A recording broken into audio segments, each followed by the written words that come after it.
Kitchen. I am Mohammed the Egyptian cook, and for today's live, we will be making Egyptian style Kamounia. This is essentially a beef stew, a beef and tomato sauce stew. I can't get the words out correctly. So in today's live, we are making Egyptian style Kamounia. I'm super excited for this because it means that we are making lahma. Right here, I have a beef chuck roast right here. It's a little bit more than 2 pounds, which we will be using for this recipe. Let me give my hands a quick wash here. All right. Now, first things first, as we do this with each of my lives, as I am preparing and working on the recipe videos that I post to all of my social media platforms, one of the very first things that I do is record all of my voiceover audio. So as you can see here, I have page after page after page of all my notes of essentially everything that I will be doing. And at the end here is just a full list of the ingredients that I will be using. Anything that is highlighted, that's my way of letting myself know that I need to prop the camera up during that step, and I need to say whatever it is that I wrote down for me to say. Anything that is not highlighted is essentially my way of letting myself know, okay, this is going to be a voiceover audio for me to record, and for these shots, the camera will be facing down, focused on the food. If you're wondering why the font is so large, this is a 28-point font in Arial format. The reason why it's so large is because I am legally blind. I was diagnosed with Stargardt's disease at a young age. It is a form of macular degeneration. When I say I am legally blind, it does not mean that I am fully blind. I still have some of my vision, but a lot of what I see is blurry. So essentially, I just have to do things differently, hence large size font in order to be able to read. So let's go ahead and get started with voiceover audio. I need to set up my camera for this part. So that goes right here. Let me turn it on. I need to plug in first the red one for the battery, and then this black one is for it to connect to the monitor. Let's get that plugged in. Turn on some lights.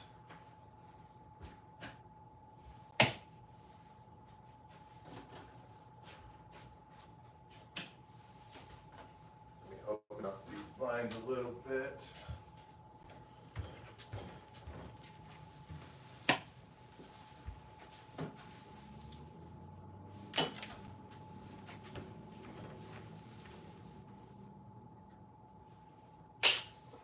Now the picture is appearing here. I need to rotate that monitor.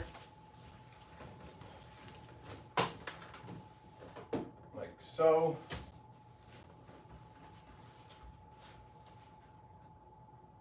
Just temporarily turning off the AC because otherwise the microphone will pick up the whistle noise from the furnace.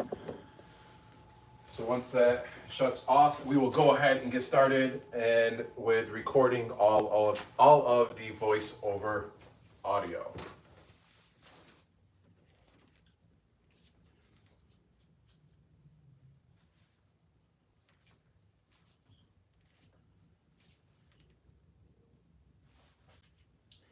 All right, let's do this.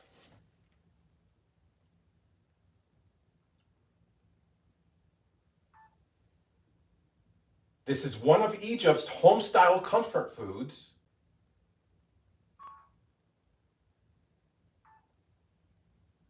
And you have to give it a try.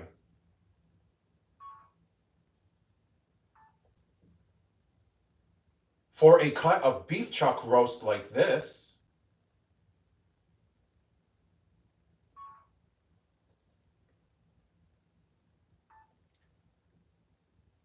first slice it into strips.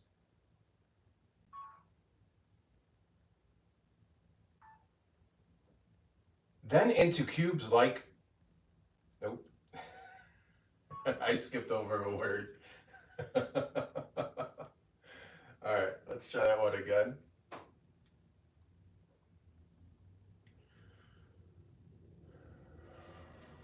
Then into cubes that look like this.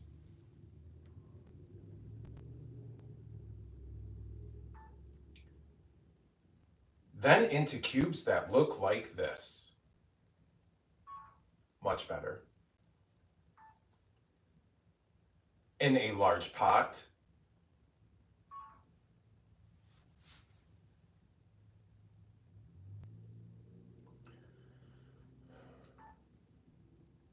Add samna and sear the lahma.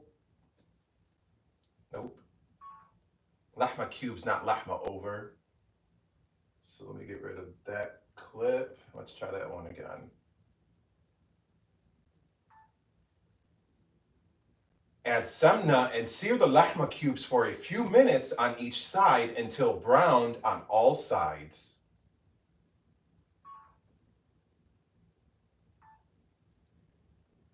Then remove the lahma.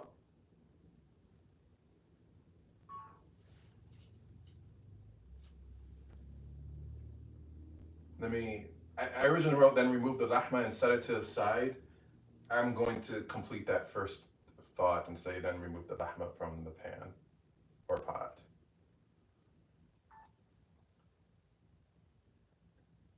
Then remove the lahma from the pot.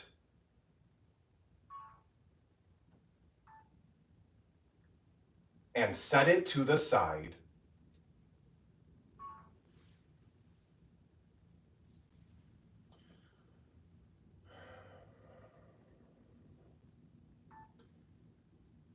In the same pot. Let me try that one again. Get rid of that one. Take two. In the same pot.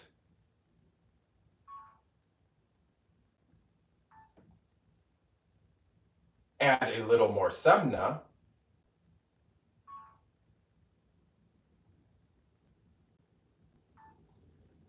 And fry diced yellow onions for a few minutes until they soften.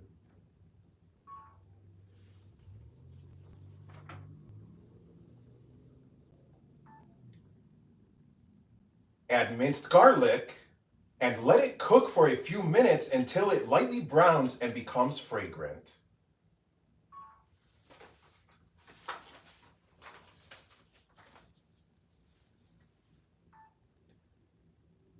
Now add finely diced tomatoes. Let me try that one again.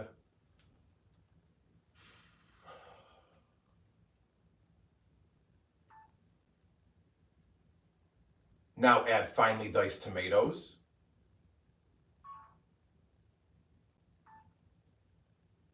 Along with tomato paste.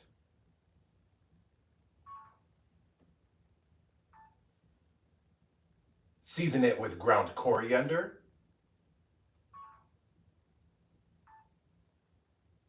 ground cumin,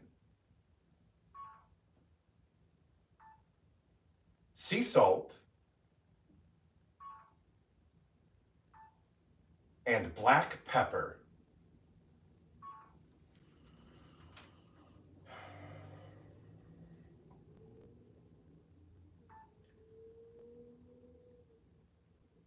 Mix this really well and let the tomato mixture cook for about 5 to 7 minutes until it thickens slightly.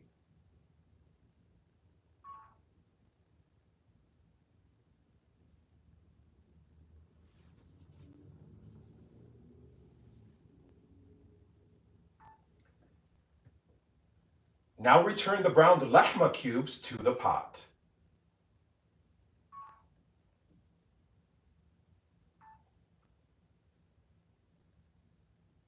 Pour in enough hot water, just enough to cover the lahma. I said something different than what I wrote. I originally wrote pour in enough hot water to just cover the lahma, but I didn't say that.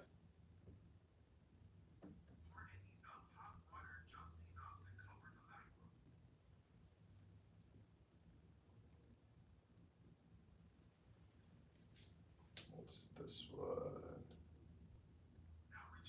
All right. me try this one again. Pour in enough hot water to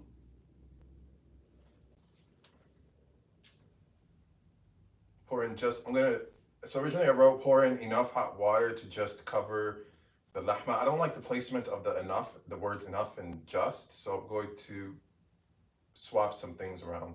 So pour in just enough hot water to cover the lahma, is what I'll say. Pour in just enough hot water to cover the lahma.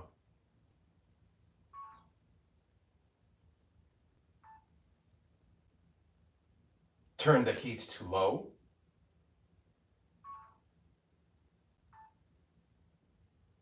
Put the lid partially on. And then the final thought of the sentence, I say, and let it cook for about 1 hour per pound of lahma. But that's going to be with the camera up on me as I'm actually in that step of the cooking.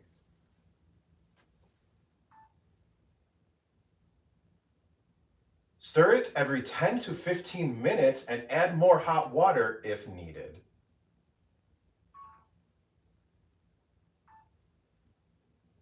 Fry vermicelli in semna for a few minutes while frequently mixing it until it browns.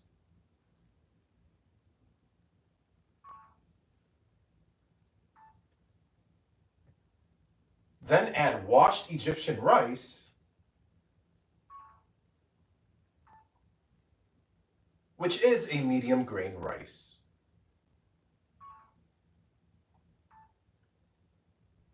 Mix it well.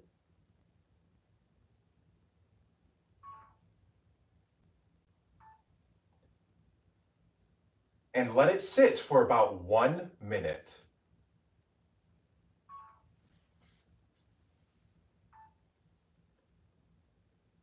Add enough water to cover the ruz level, no more than 1/2 inch.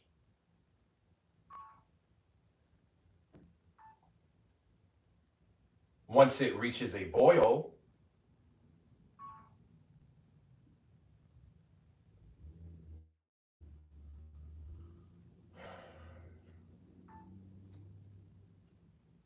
turn the heat to low.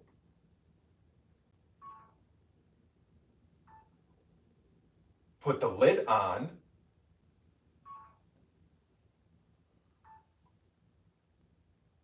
When the ruz is cooked,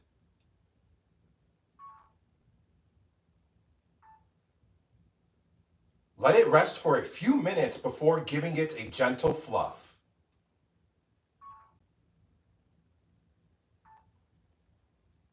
Now back to the lahma.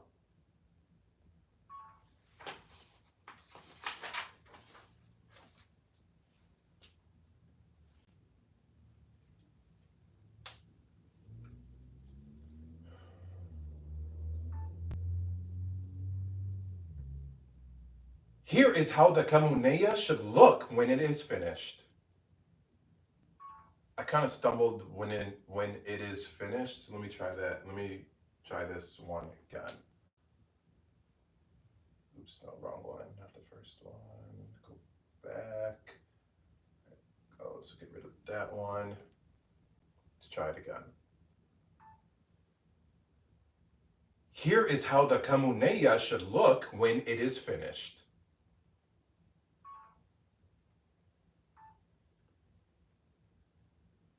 The lahma should be tender.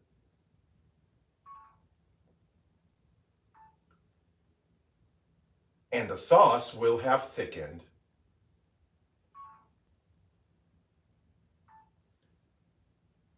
To serve kamounia,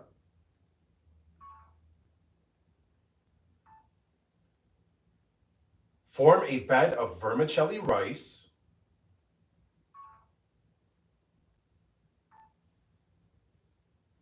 Pile the lahma over it.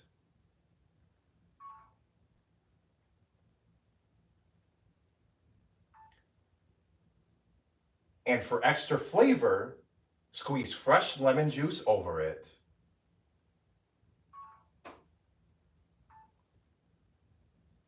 Garnish it with fresh parsley.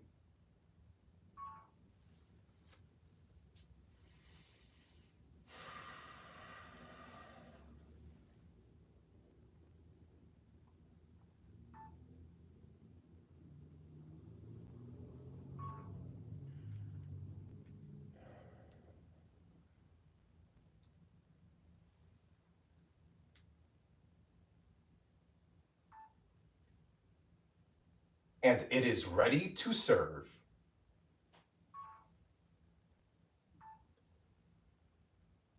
Egyptian style Kamounia. All right, so that was the last line that I had to record for my voiceover audio. Let me turn the AC back on because it is hot. Let me tilt this like so, and I need to adjust this camera as well. Like so.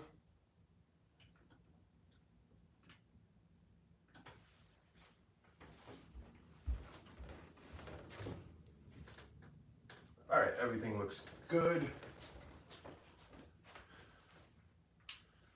Now, before we can start cooking and working on the next shots, what I am actually going to do is I'm going to give you guys a better point of view over here. And we need to prepare the vegetables. So I have the onion. I got some tomatoes and some garlic. So we need to finely dice the onions and tomatoes, and we need to peel and mince the garlic. So let me grab my cutting board. Let me put this out of the way first so it's out of the way.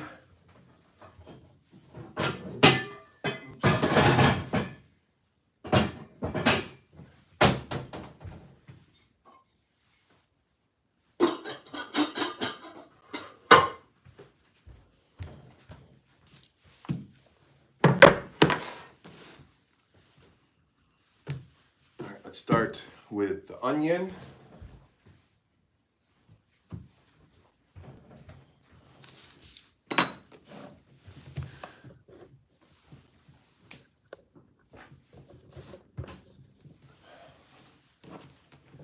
Hopefully everybody, actually, let me adjust you guys a little bit higher first. Then we're kind of tilt you down so you can see part of the counter better. So let's go up like that. Put you guys back over here. And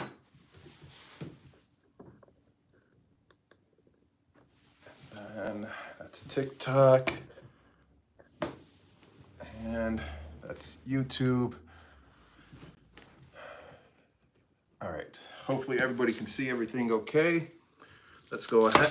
Oops, that just slipped. Let's go ahead and start by preparing the vegetables. So I'm doing this off camera. I'm not recording with my main camera. So the onion, we're starting with one yellow onion, and we are going to peel it and dice it. Is what's going to happen here with this.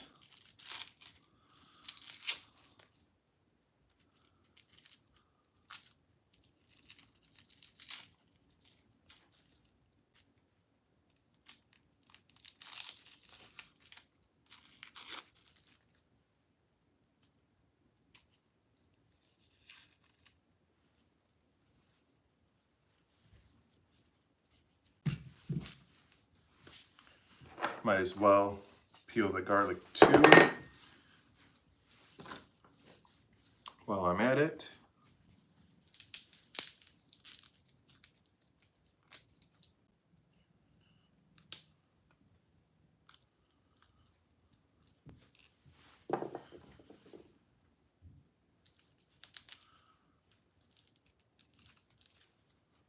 So right now we are simply just preparing the vegetables, so everything is cleaned up and diced how it should be and or minced.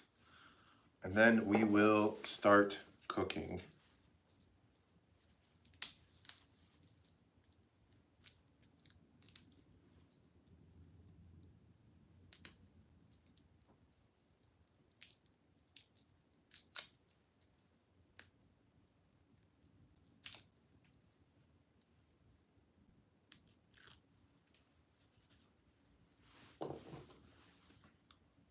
A few more garlic cloves to clean up. Then we will clear off the cutting board.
and the final garlic.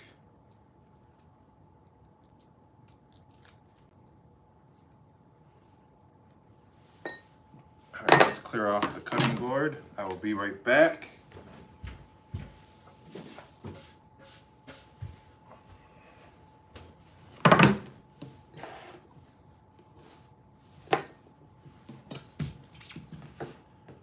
All right, let's dice up this onion.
All right, that takes care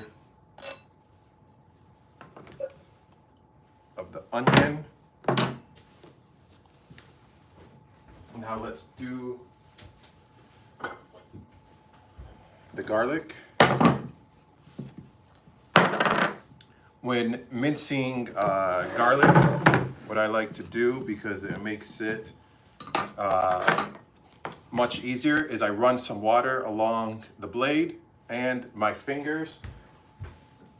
So let me do that really quick. All right. So I just ran some water on the blade and my fingers, and what that does is that helps prevent the garlic from sticking to both as you are mincing it.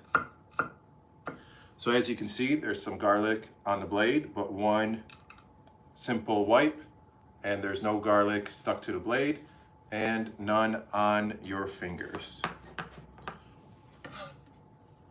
Based on the amount of garlic that you are preparing, you may have to apply more water. So it's like for every, I don't know, like 2 to 3 pieces of garlic, where you will find yourself having to apply more water to both your fingers and the blade. You'll be able to tell as you are preparing the garlic, because the stickiness will essentially come back, as I can feel it right now. So after this one, we will go run some more water on the blade and my fingers.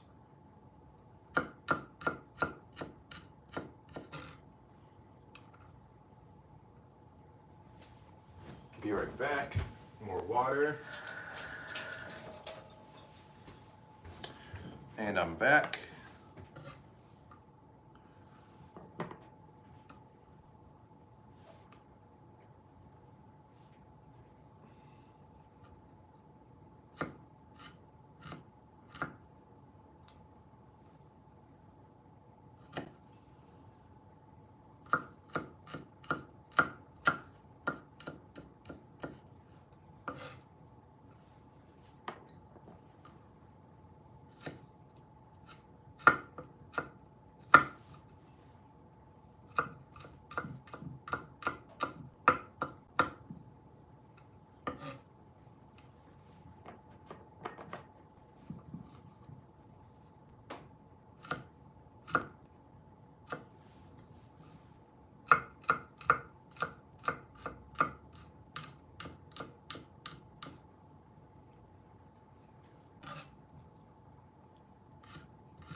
do this last one. I'll save these two tiny ones that are in the bowl for my next recipe.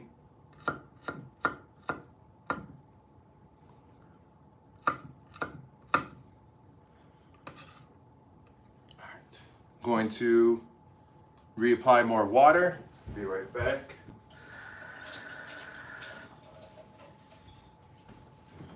Now I'm just going to run the blade into this pile of garlic.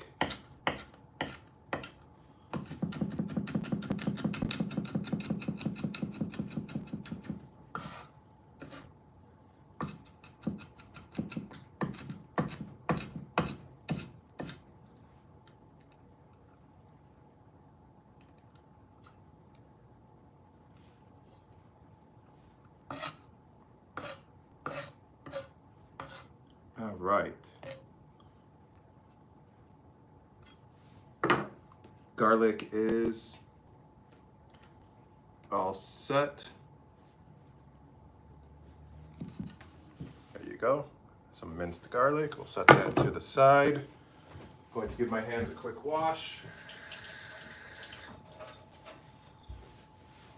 Up next is the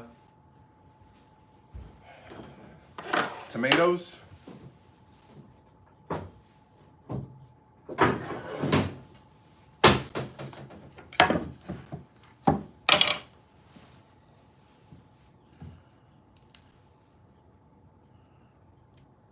First, let me remove these stickers, and then I'll give these tomatoes a wash, and then we will dice them up.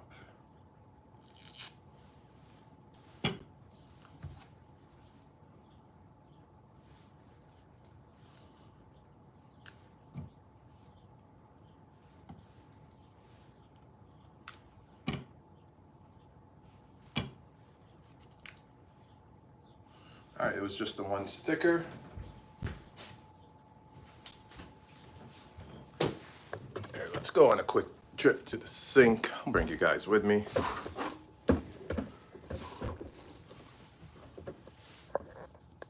Let's wash some tomatoes.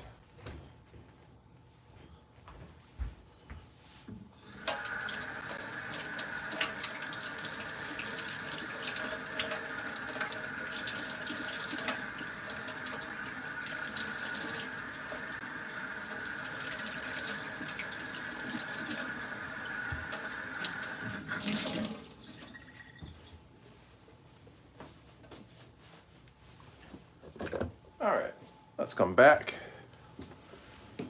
Let's bring the tomatoes over.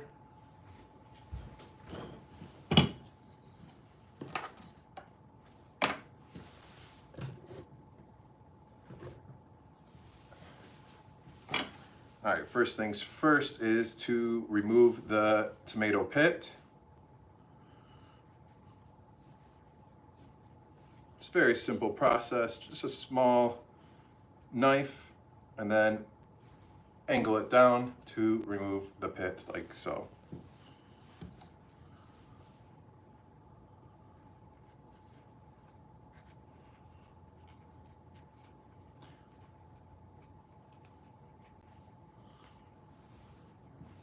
Once these tomatoes are finely diced, we can start cooking. Actually, let me rewind just one step. After these tomatoes are diced, we will start working on the lahma, because we do have to cut the lahma into smaller pieces, into cube pieces actually. So that's what we need to do after the tomatoes, and then we will start cooking.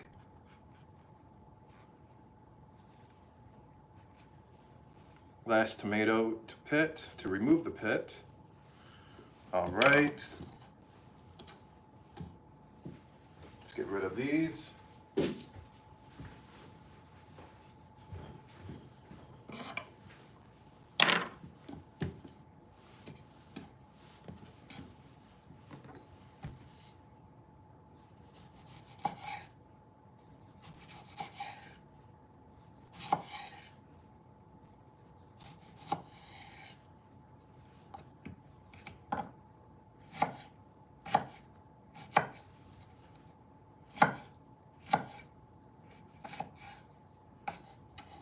So I'm dicing these tomatoes. I'm finally dicing them. They're essentially going to form the sauce, but we will not be blending it.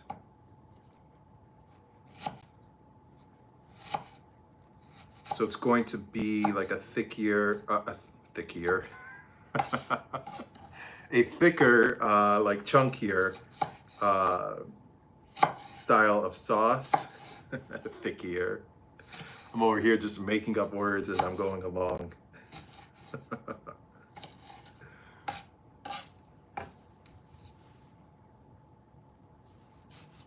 So the smaller you dice these tomatoes, the better off you will be for this recipe.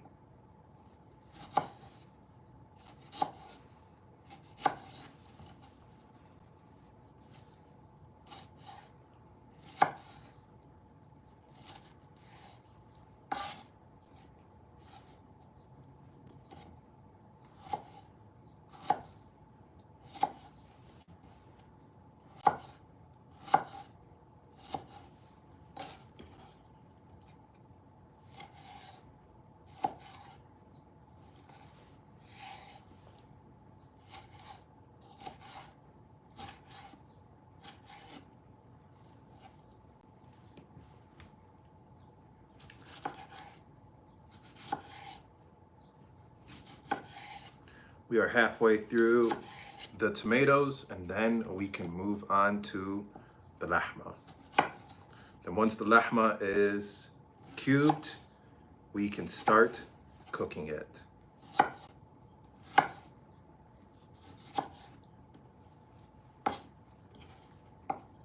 And once we move on to slicing and cubing the lahma, my other camera will turn on and we will start recording those shots that we need that will contribute towards the final cut of this recipe video.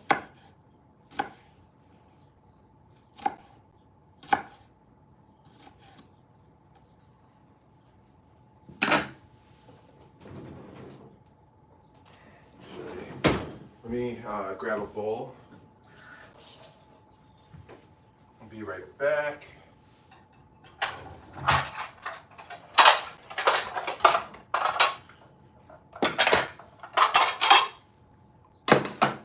Should be good. Actually,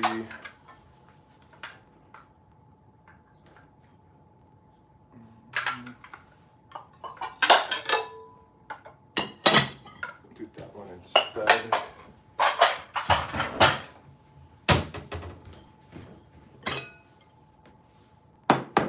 I'll save this one for when it comes time for the rice.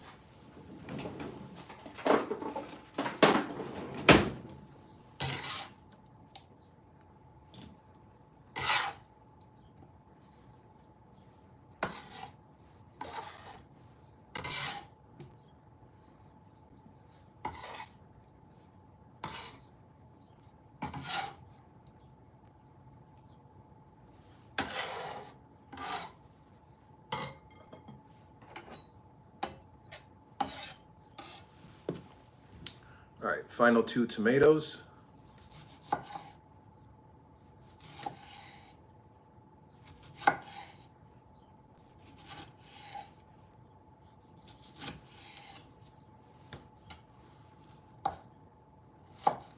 Once again, I'm just simply, for these tomatoes, just finely dicing them. This will go towards the sauce that will be made for this Kamounia recipe. The reason why they are being finely diced is because they will not be blended. So the sauce essentially will be on the thicker slash chunkier side.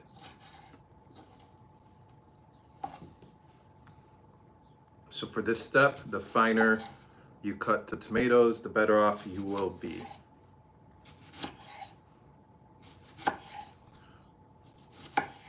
All right, final tomato to dice.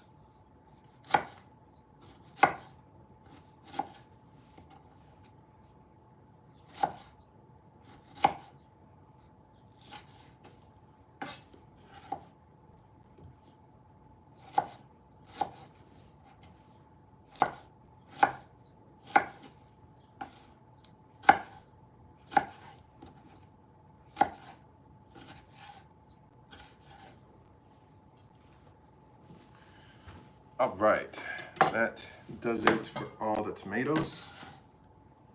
Let's transfer it all to this bowl.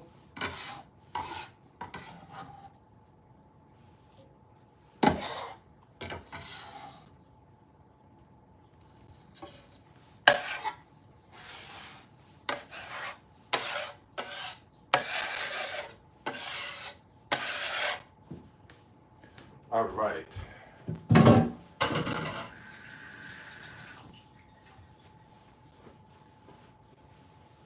That takes care of all the tomatoes. Let me wipe down my area. This can go to the side. So can the onions. So can the garlic.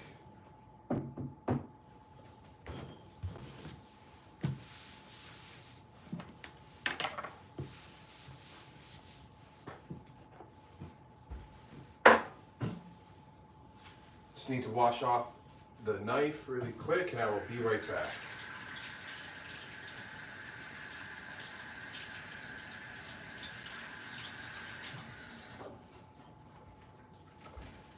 All right, I am back.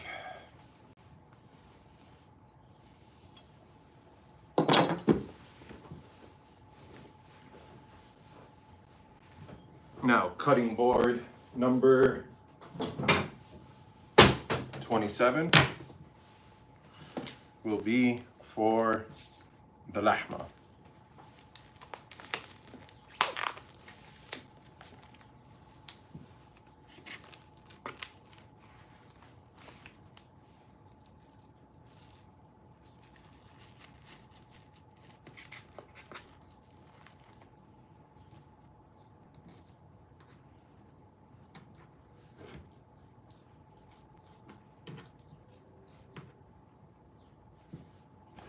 All right, be right back. I need to wash my hands.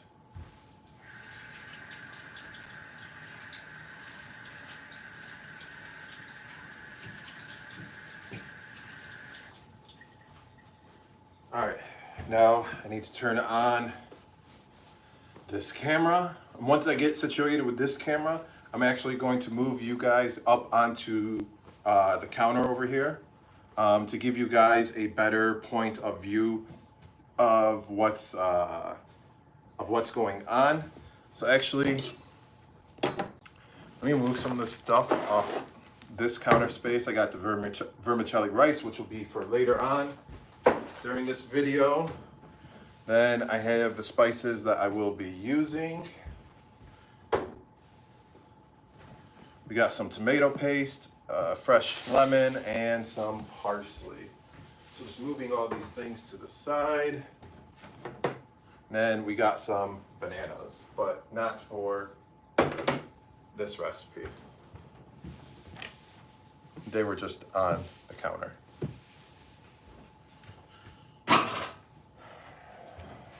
All right, let me turn on this camera. Let's get ready for this next shot.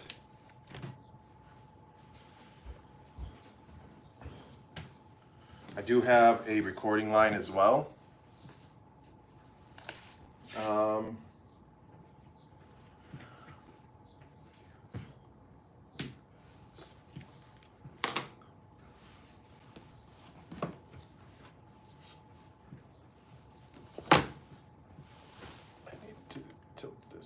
Down slightly. Oh, too far.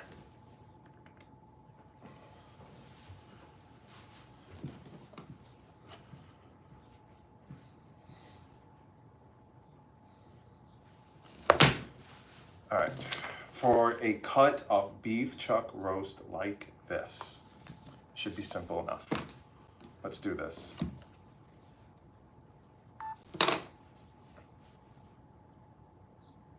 For a cut of beef chuck roast like this, all right, let's review it. Hopefully the lahma is in focus. Let's see how it looks. For a cut of beef chuck roast like this.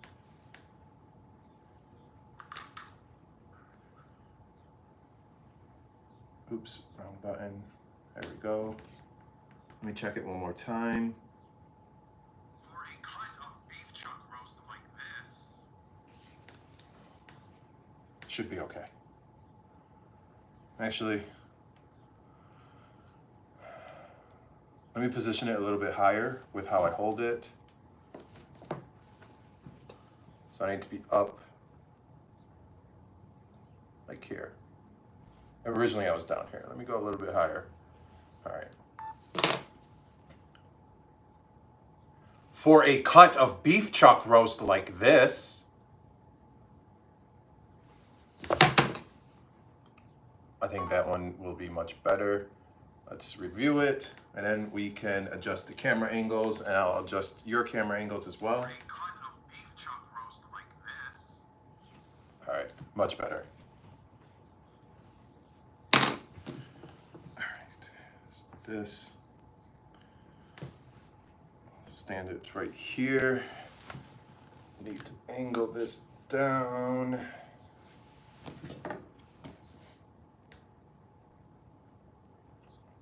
So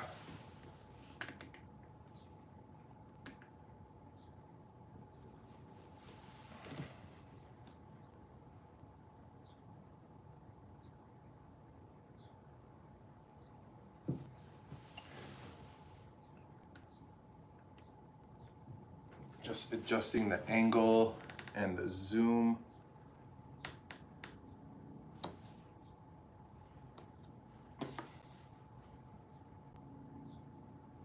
That should be okay. All right, now that I got this camera situated, I'm going to move you guys up here onto the counter. All right, let's go on a mini field trip. Let's tilt you guys down like so. And let me lock this in to position. I'm adjusting YouTube first, and then here you go, TikTok. Let's tilt you guys down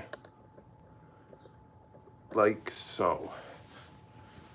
All right, so now you guys have a better point of view of what's going on.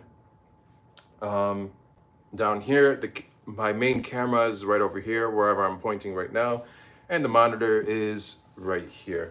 So let's go ahead and get started with this first shot. So I already recorded all my voiceover audio for like majority of this point forward. As you can see here, now essentially like I just have to first cut the lahma into slices, and then I'm going to take each slice and cut it into cubes. So I need to get the shots that I need. As I'm doing this and as I'm recording on this camera, I will not be speaking, but once I stop recording with my main camera, then I will continue speaking with whatever it is that is going on.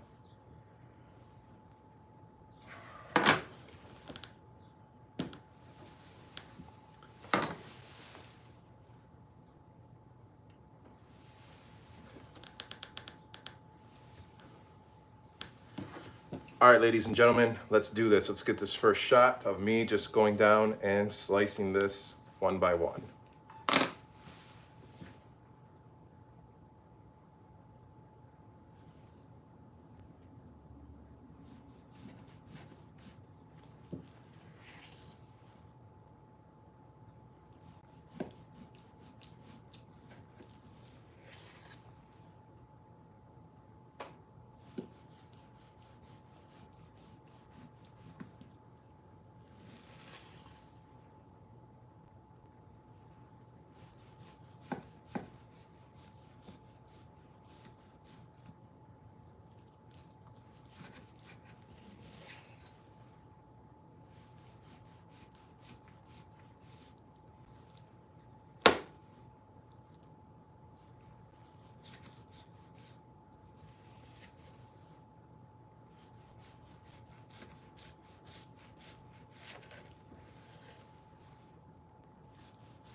I definitely need to sharpen this knife. That is for sure.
All right, let's move some of these to the side here.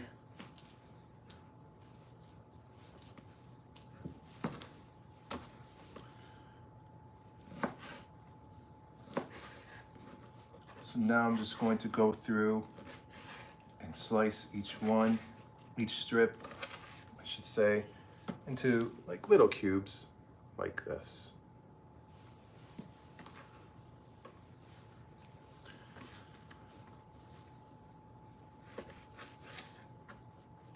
I'll get a couple going, then I'll get the shot that I need for one.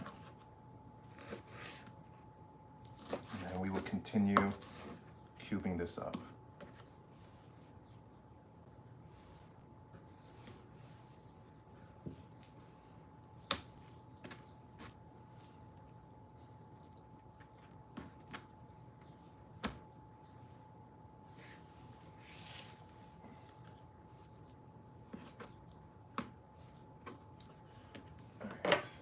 Use this one. I need to grab like a plate, move some of this. Put that there. Make some space on the cutting board.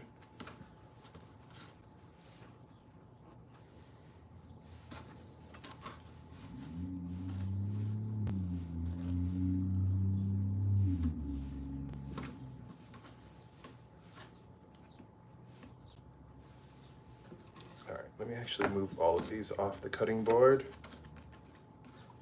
I'll show just the one as we're slicing the strip.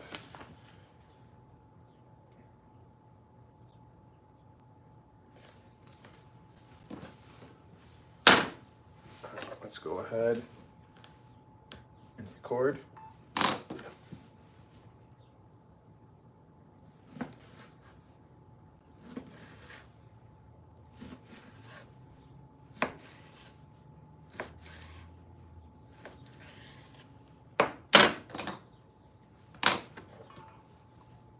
All right, that takes care of that shot. All right. Now I can continue just dicing all of these pieces of lahma.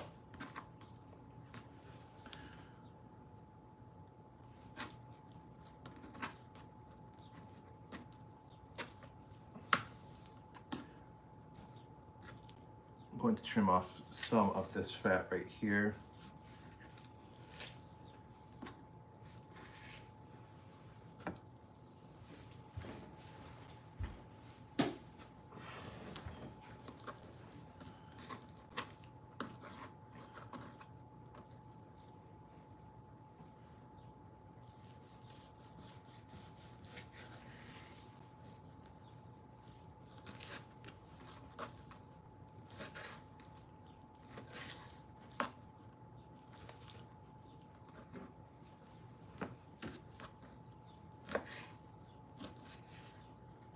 Right now, we are simply just cubing the lahma. And then once it is all cubed, we will start cooking. For those of you just joining in, welcome to my kitchen. I am Muhammad the Egyptian Cook. And right now we are at the beginning stages of preparing an Egyptian dish called Kamounia. It is essentially a like a beef stew in tomato sauce. So right now we are cubing the lahma. I'm using a beef chuck roast. And once it's all cubed, we're going to take the next shot that we need for the final cut, like of the recipe video, I should say.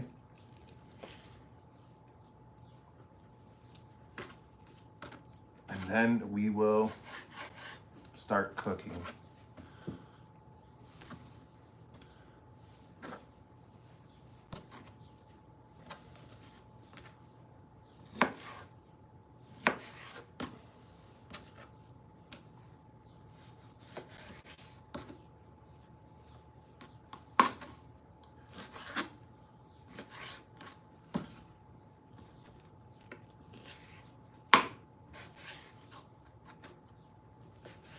All right, that is all of it. Let me transfer all of this back onto here, like so.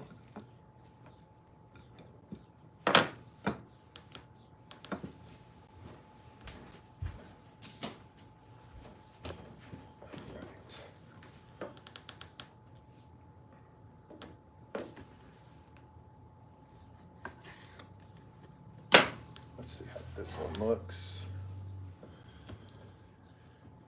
I need to show myself just holding one for the camera.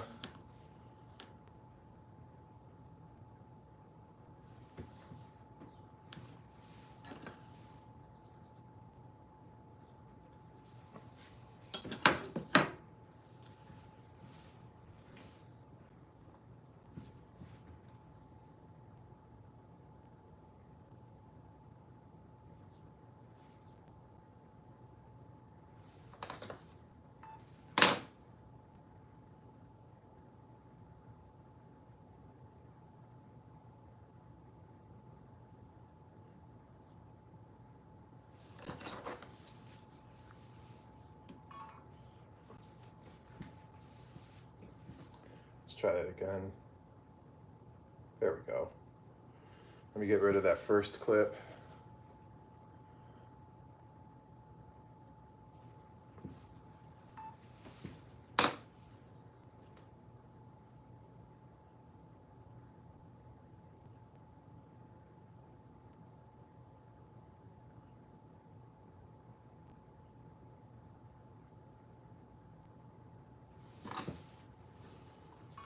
Let's see how it looks. Make sure the lahma is in focus, and then we can move forward.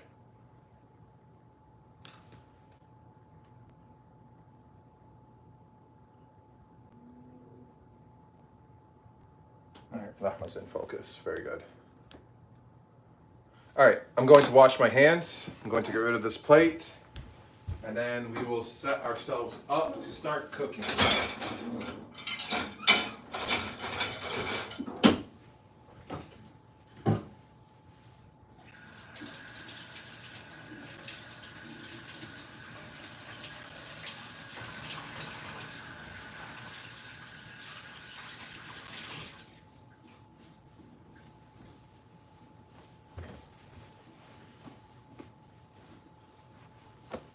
All right, ladies and gentlemen, let's move this to the side. I need to bring countertop stove over, which is behind you. Now it's in front of you.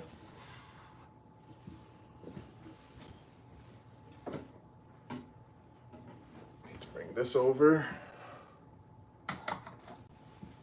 Don't need the lid right now. We will need it later though.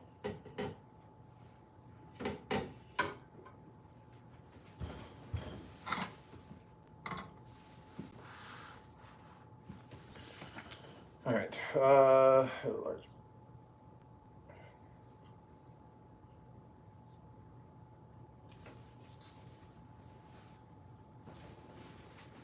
I need to adjust this camera angle down.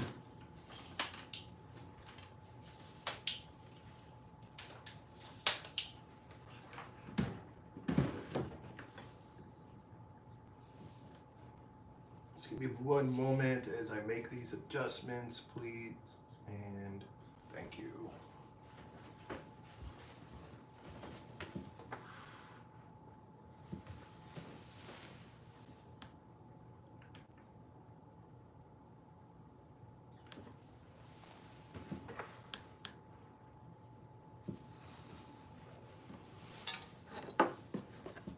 Move this out of the way just temporarily.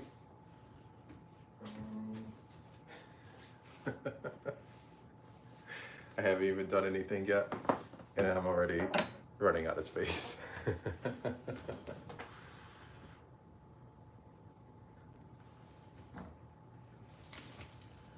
All right.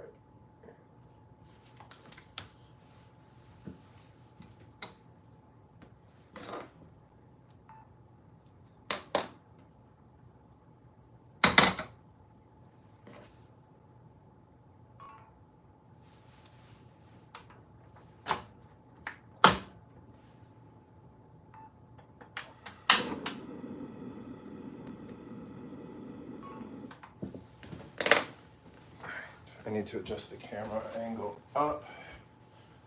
Got those 2 shots that I need. Now I need to bring it up.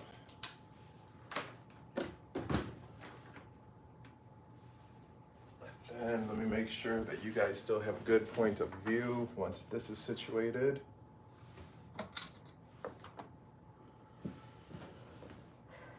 No, I need to go higher. So give me one moment.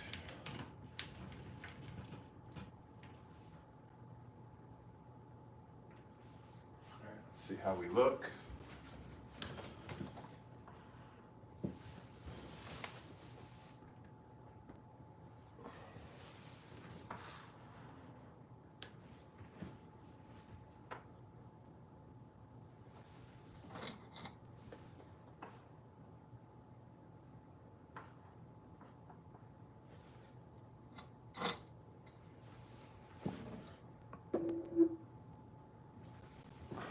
Let me slightly adjust YouTube. We should be okay. Let me make sure that's tightened. Actually, let me go a little bit higher for both of you.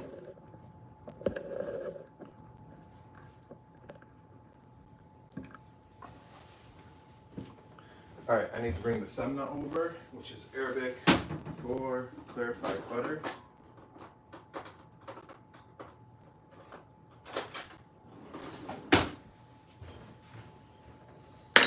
So I made this clarified butter myself about 2 months ago, roughly. If you have not seen the recipe video for how to prepare clarified butter, definitely check it out. It is on my page.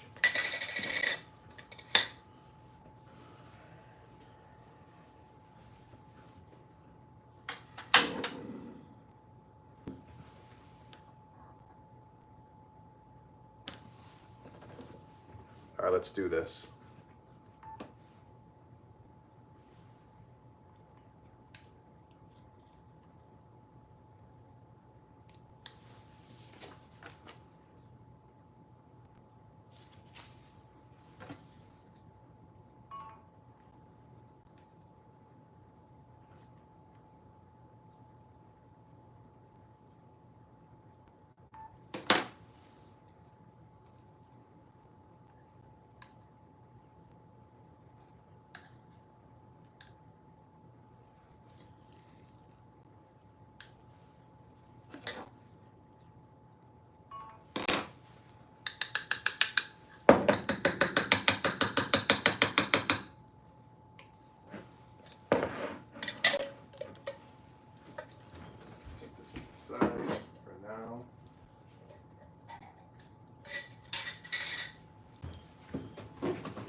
Going to wash my hands, be right back.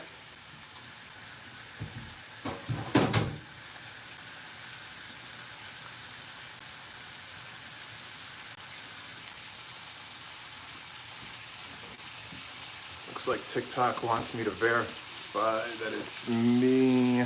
This little puzzle thing. Come on, I had it in there.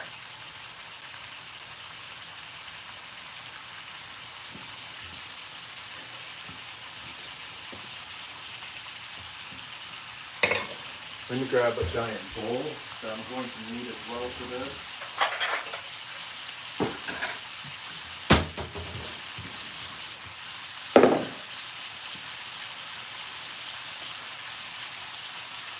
Let's see the back. For a few minutes on each side until it sounds on all sides. All right.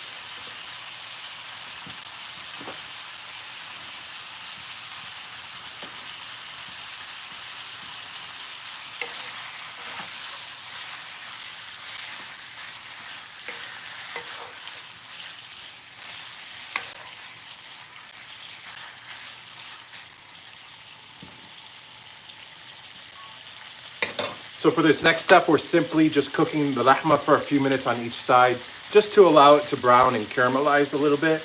Then we're going to remove it from the pot and we're going to introduce the vegetables to this operation.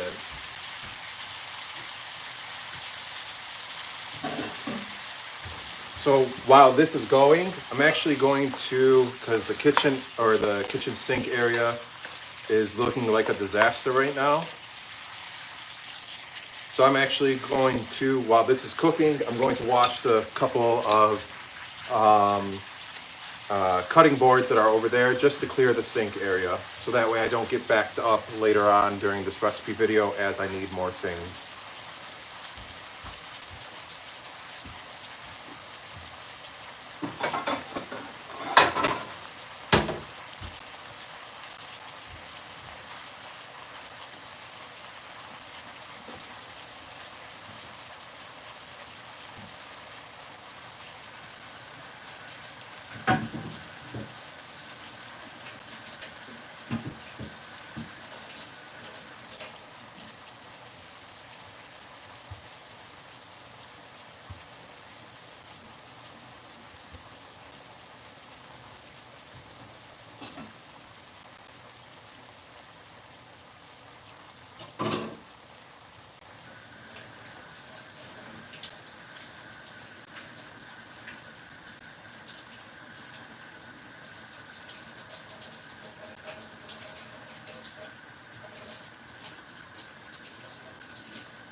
Give it a quick mix.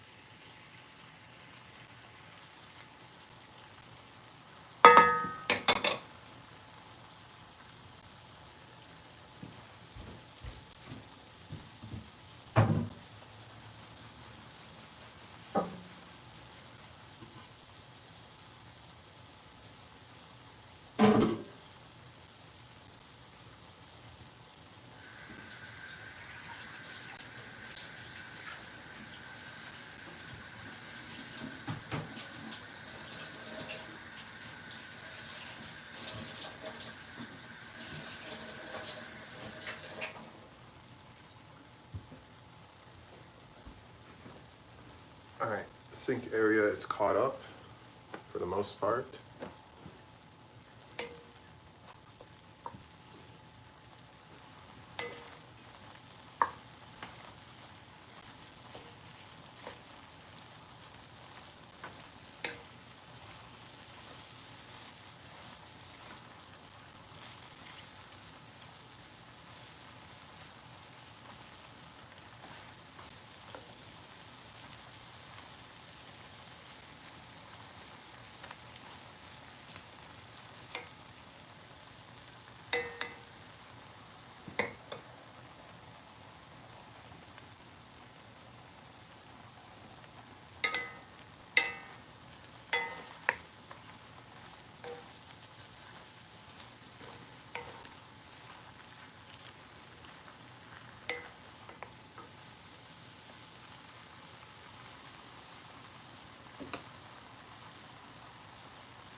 Another minute or two, then we'll remove it from the heat.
Let's do this.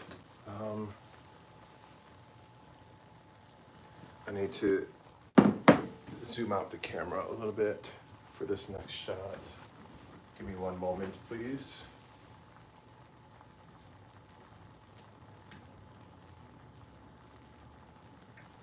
All right, let's see how this looks.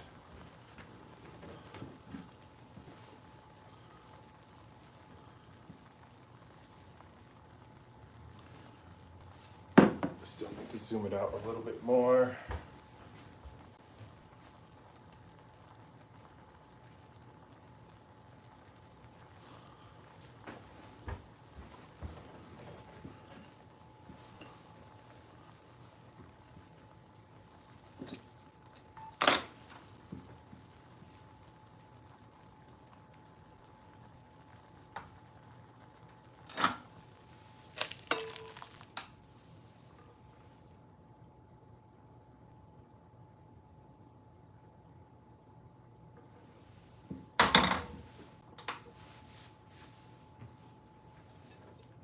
Just setting it to the side for now. We'll circle back to this.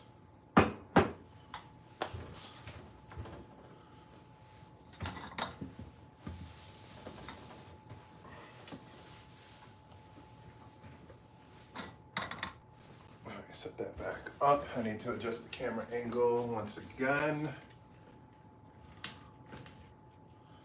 So just give me one moment, please. Oh, I don't think I stopped recording. Nope, I didn't. Oh boy, oh boy, oh boy.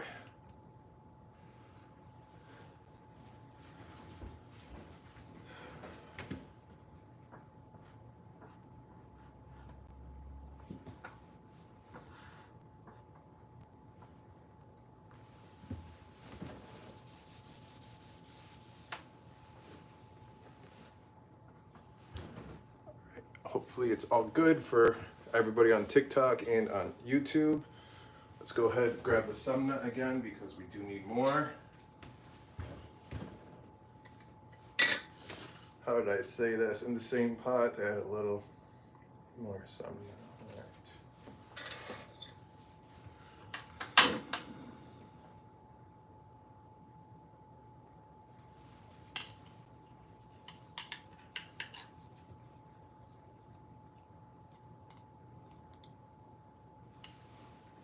Here's the remote. All right, let's do this.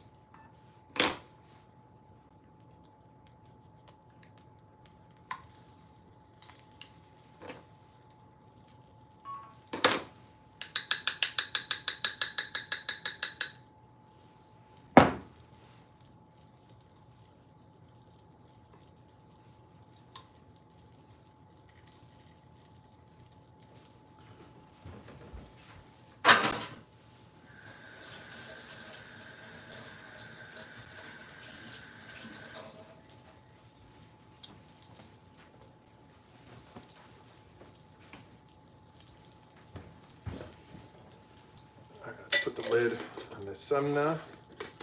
We're going to circle back to the semna later on in this recipe once we start making the ruz. Bring the onions over, and I need the knife. Let's get this next shot in.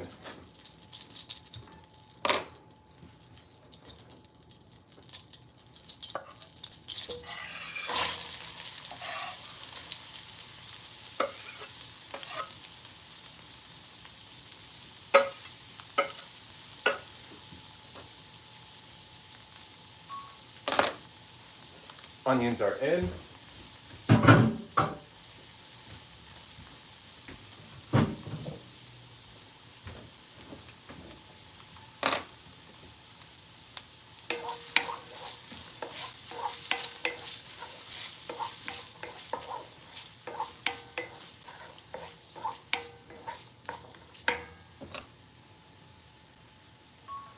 So for the onions, we're just going to let them cook for a few minutes until they soften. Once that happens, we're going to introduce the minced garlic,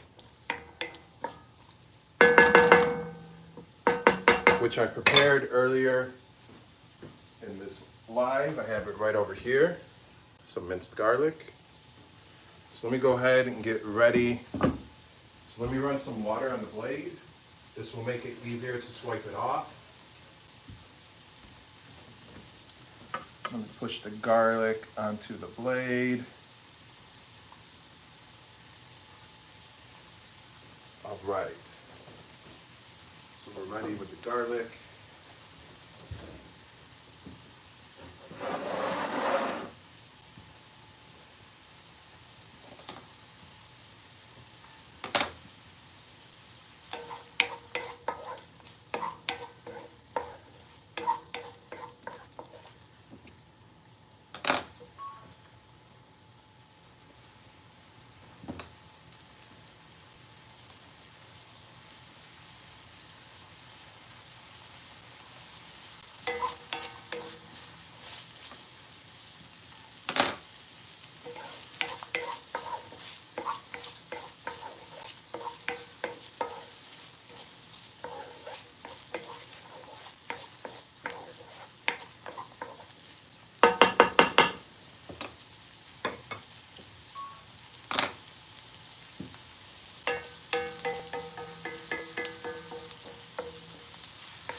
All right, let's come in with the garlic.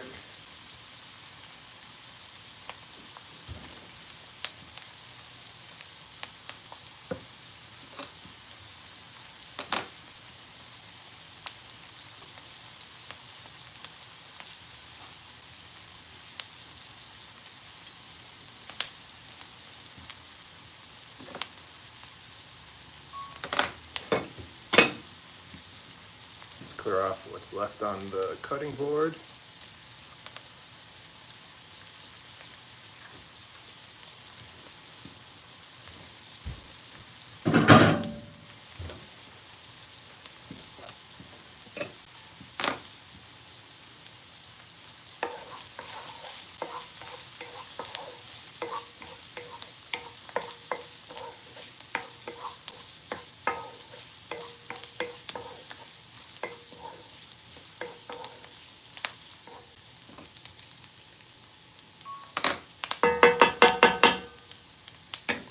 Now that the garlic is in, we're going to let this cook for a few minutes until the garlic gets some color and becomes fragrant.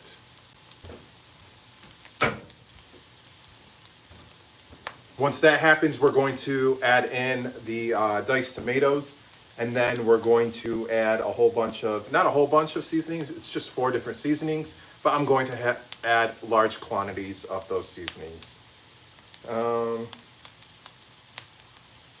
Add minced garlic, but let it cook for a few minutes until it becomes okay. So now we can turn the page. Now add freshly diced tomatoes. Over here, We have some finely diced tomatoes that will go towards the sauce. Oh, I also need to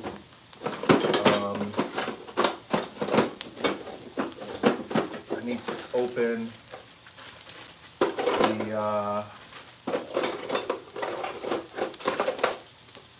what's it called? Tomato paste.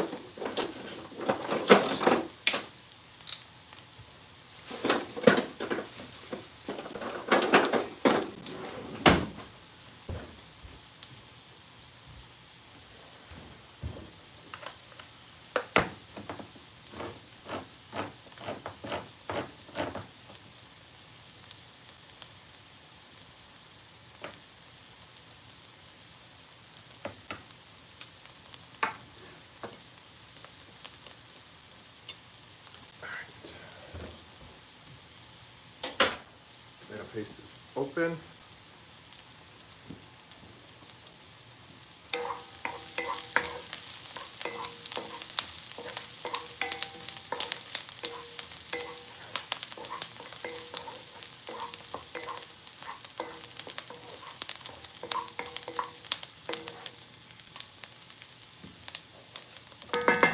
About 1 or 2 more minutes for this to cook. We're going to take the shot that I need. I'm going to scoop some up on the spoon like so, and then let it focus on the main camera, which will contribute towards the final cut of the recipe video.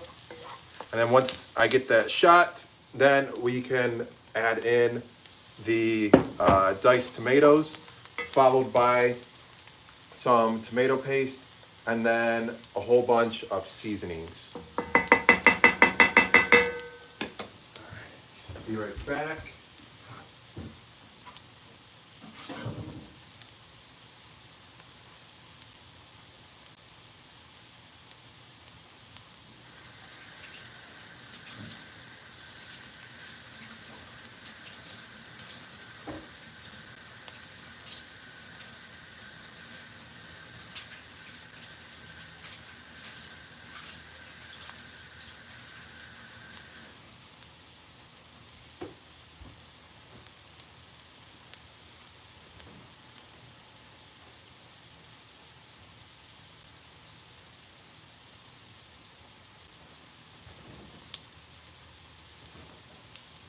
All right.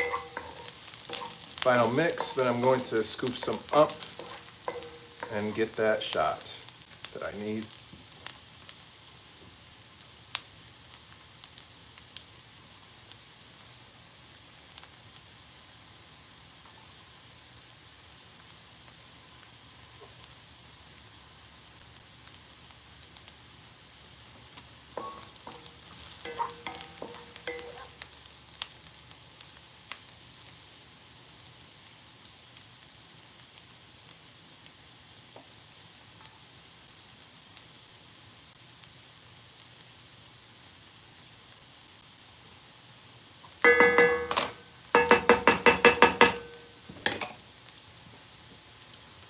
All right, let's go in with the tomatoes.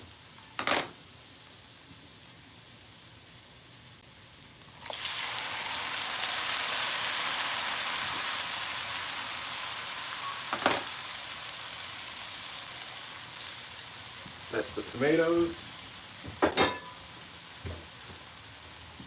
Up next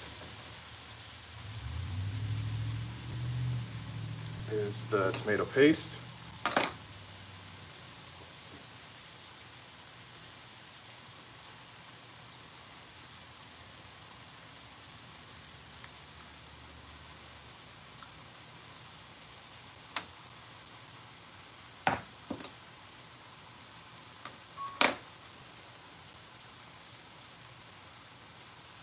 All right, that was the tomato paste.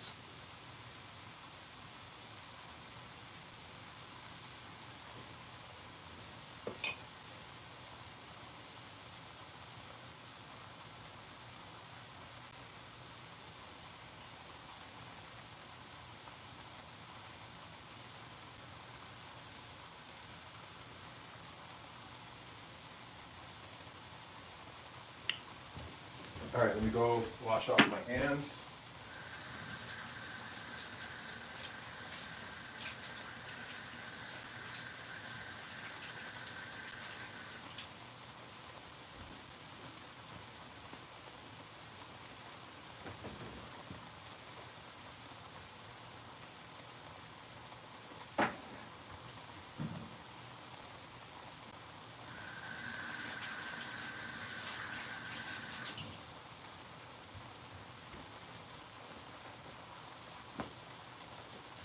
bring the seasonings over as well for this next part.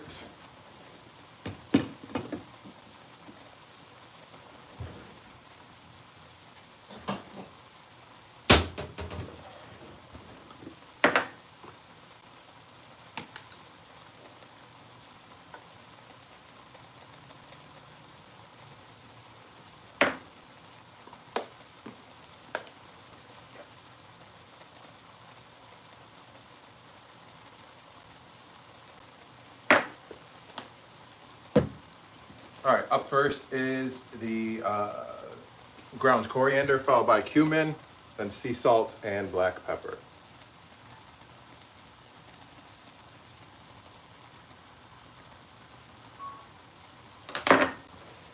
That was coriander. Up next is the ground cumin.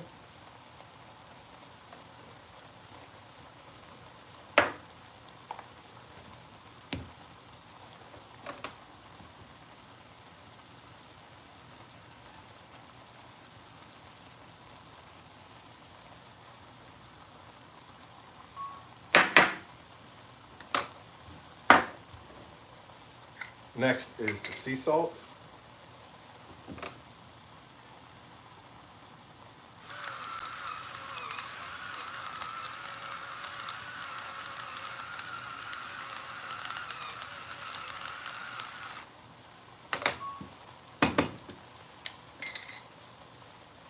Up next is black pepper.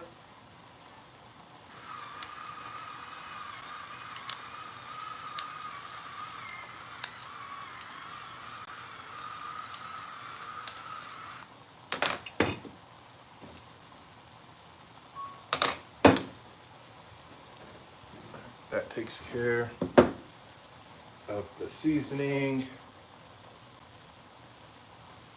I do have a recording line, but first I need to get a shot of me mixing it, then I need to prop the camera up on me.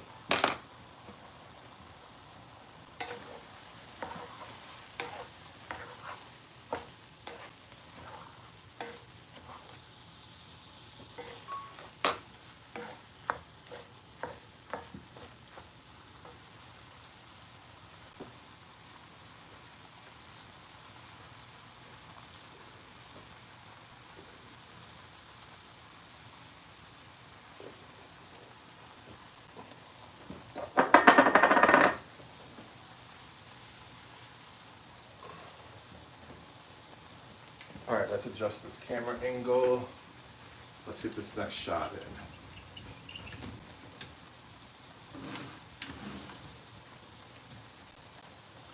Give 1 moment as I make this adjustment, please, and thank you. Let's see how it looks.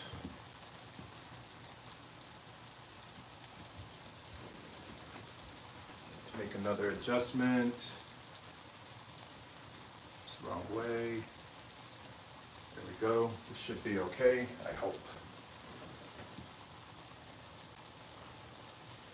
Okay. Ground cumin is the most important seasoning to use when making kamounia.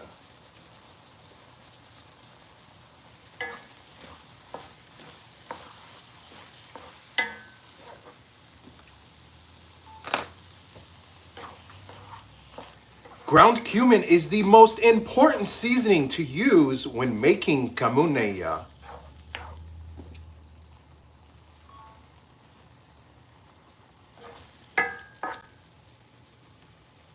Let's see how it looks.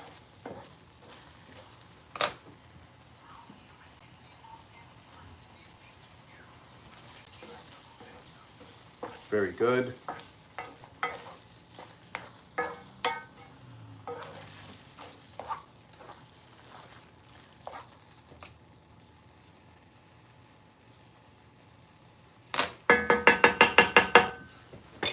All right.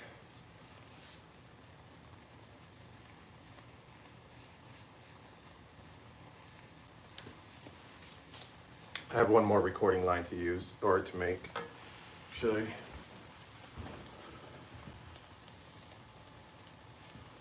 Let me adjust the camera angle up.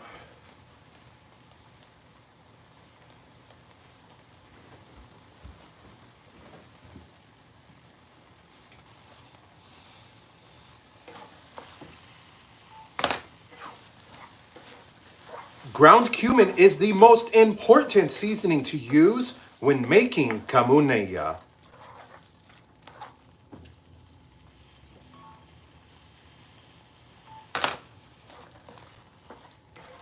Oh, you're using way too much seasoning.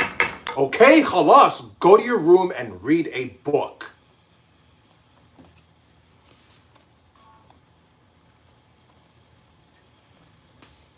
Let me try that one again. Oh, you're using way too much seasoning. Okay, khalas, go to your room and read a book. Let's review that one. I think that one's going to be good. Let's review it.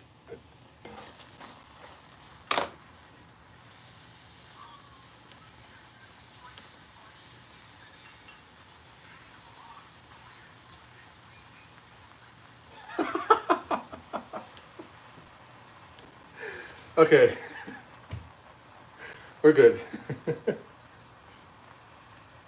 Oh, I was supposed to say read the dictionary. I wrote read the dictionary, not read a book and read the dictionary. Go to your room and read the dictionary. Let's see how that one sounds. That one was funny. Me saying read a book. Let's see how it looks with me saying and read the dictionary. Oh, you're using way too much seasoning. Okay, khalas, go to your room and read the dictionary. I like my tone better when I said and read a book. So let me get rid of that one and we'll stick with the and read a book.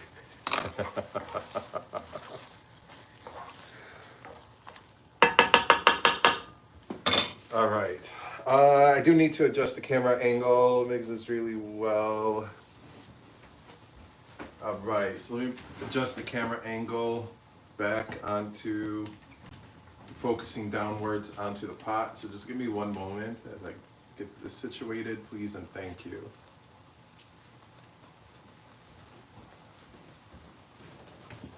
Oh, that is way too low.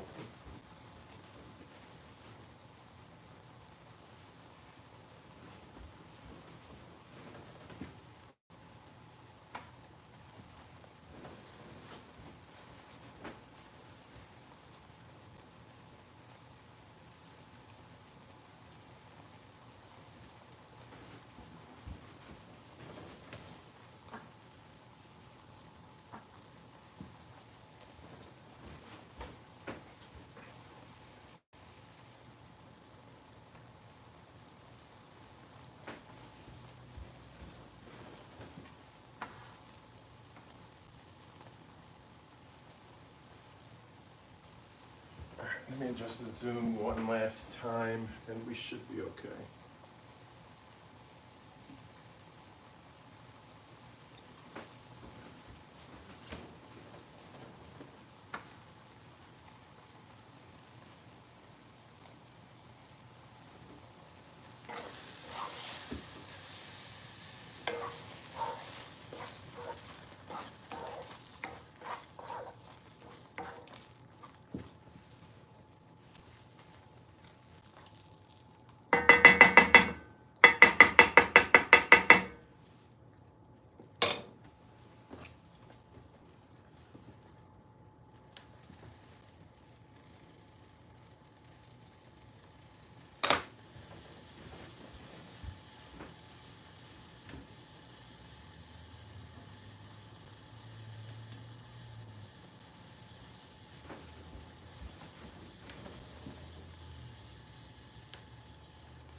Oh boy, oh boy, oh boy.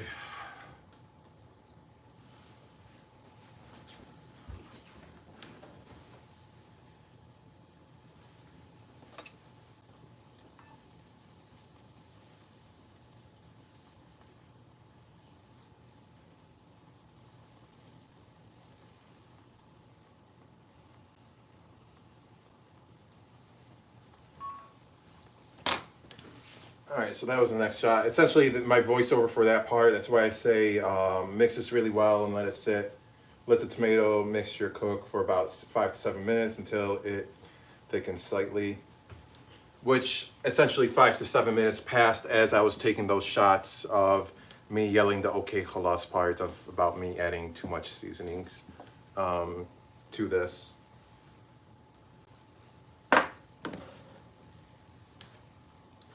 All right, now we can bring the lahma back over here.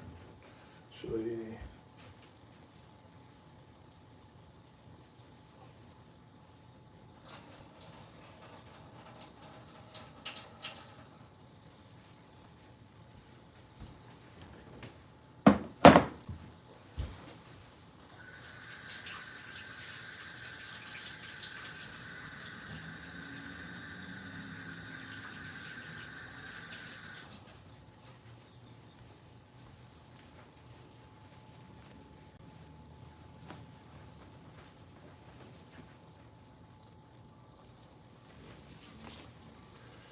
all right, mix this really well, thicken 5 to 7 minutes. I did that. Now we turn the lahma, pouring it enough. I need to boil some water. I need to get some water ready, some hot water ready, I should say.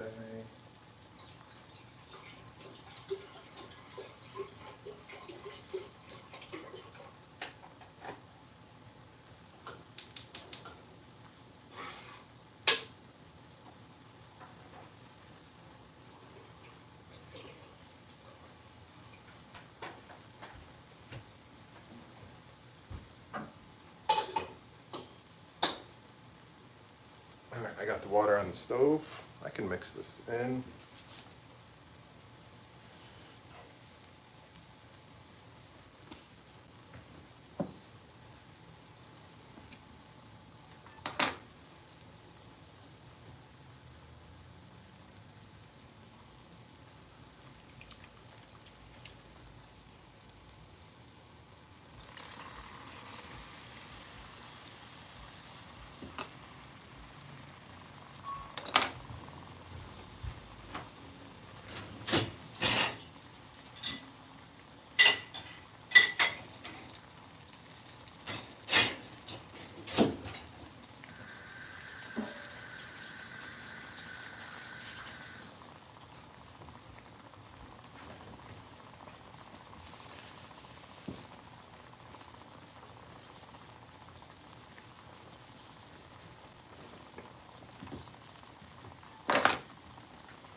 All right, now the lahma is back in.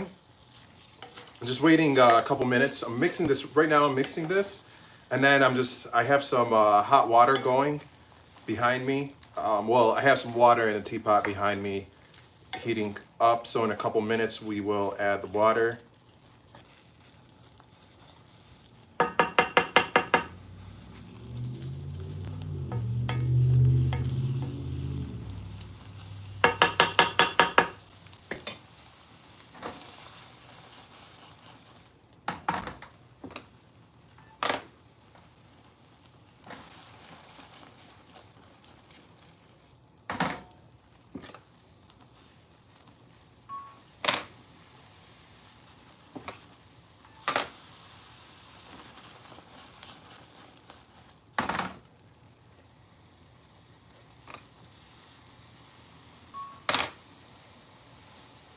I am going to have to, not right now because there's too much noise going on in the background, but I will have to re-record one of my voiceover audio lines because originally I said, now return the browned lahma to the pot. But I did mix it, so I'm going to re-record it later on to say, now return the browned lahma to the pot and mix it really well.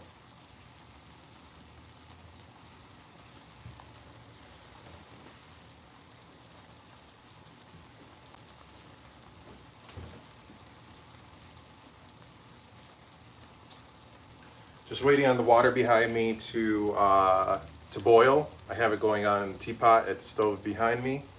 And then once that happens, go pour it in, and we're going to let it reach like a low simmer. Well, it will be hot, so it shouldn't fluctuate with the temperature in terms of reducing it.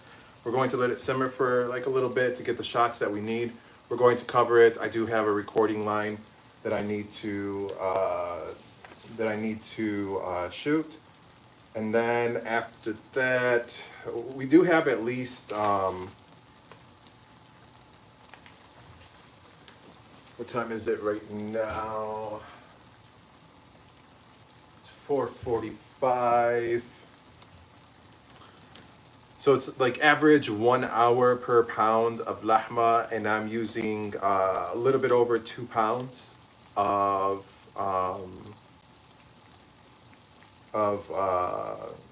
lahma. So it will take roughly 2 hours for this to become fork tender. So we will have some downtime before we can start making the ruz, but we will make it work.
Just checking on the water here. It is starting to steam a little bit, so in about 1 or 2 minutes we can hopefully add the hot water to this.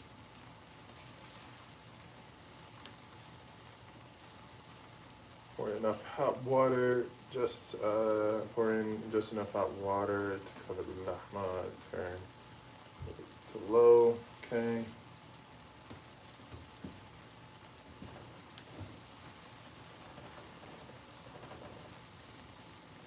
Then we'll clean up the kitchen a little bit. Once we're all set with this, we'll clean up the kitchen a little bit, and then based on the timing, we will start working on the ruz.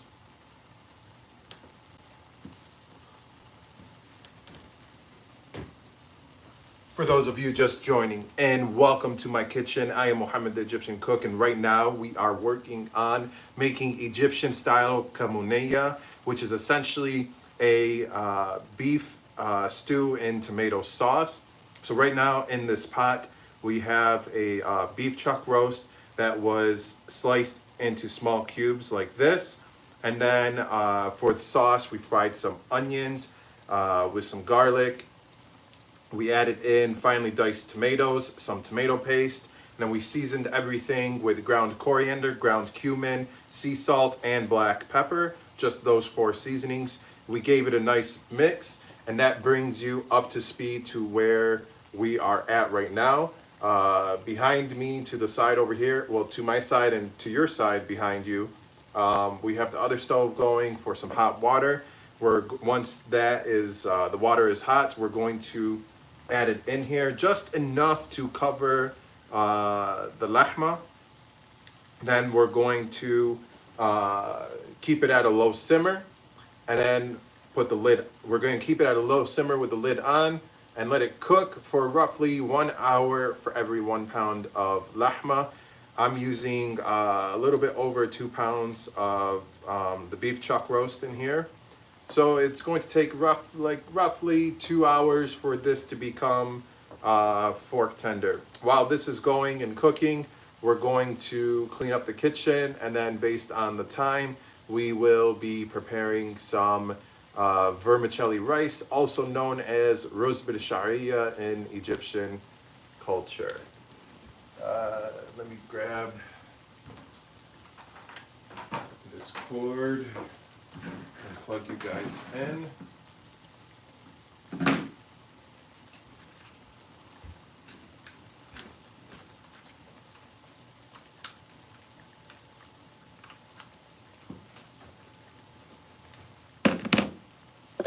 Oops. Just going to plug, oops.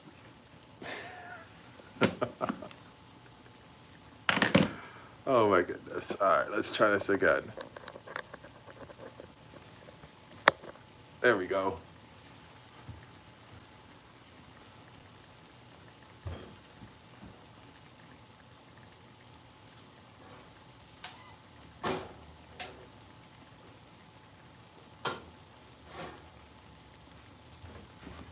All right, let's do this.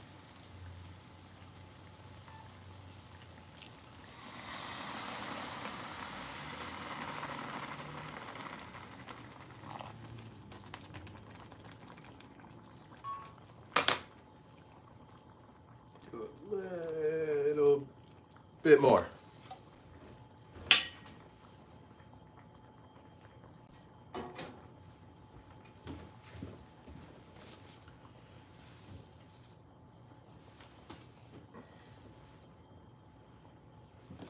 All right, I need to adjust the camera angle down for this next shot.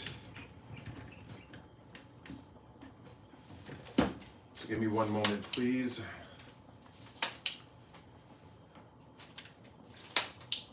As I make this adjustment, please and thank you.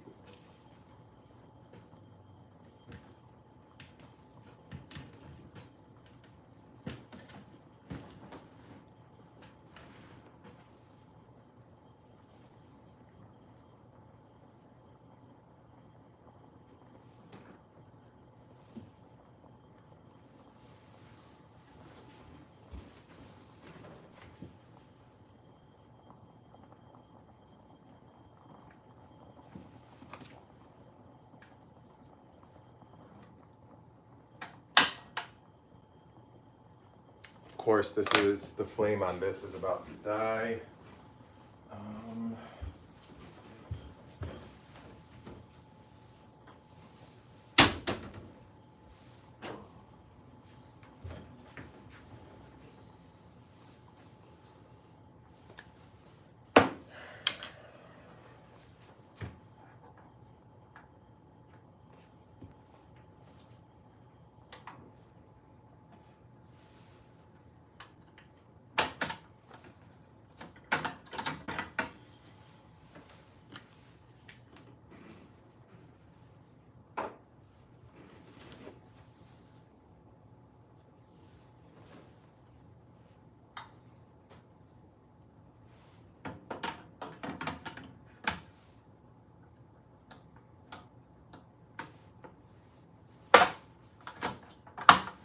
Let's try this again. Very good.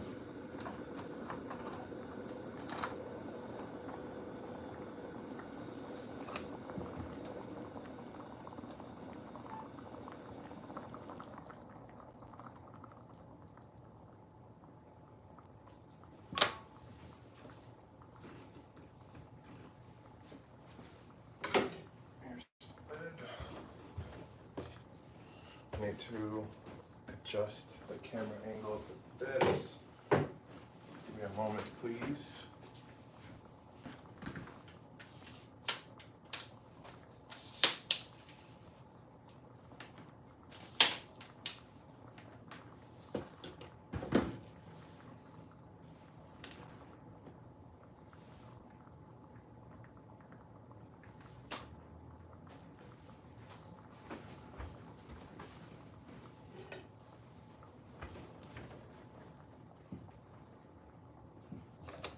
All right, let's do this.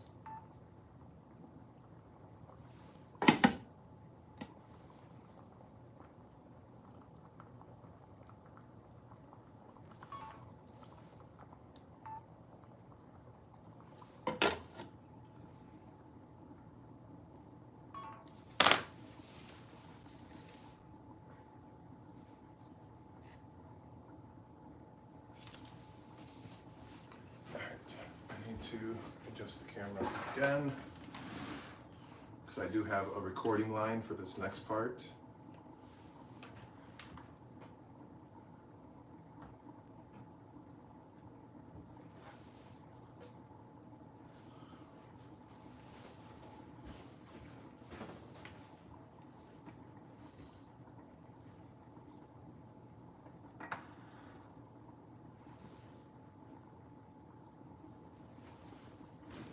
To adjust the camera.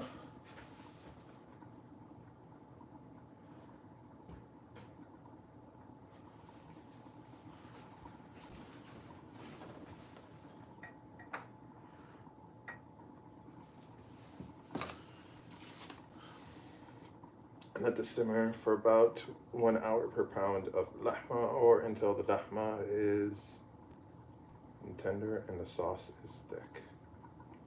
And let this simmer for about 1 hour per pound of lahma, or until the lahma is tender and the sauce is thick. Or until the lahma is tender and the sauce is thick.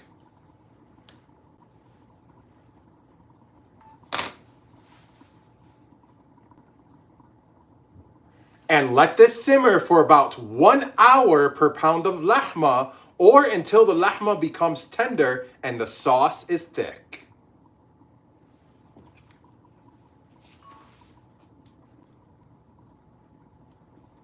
I think I said everything right. Let's review. And let this simmer for about 1 hour per pound of lahma, or until the lahma becomes tender and the sauce is thick. Very good. So I said everything right. Let's see how it looks. And let this simmer for about 1 hour per pound of lahma, or until the lahma becomes tender and the sauce is thick. Very good. All right, got it.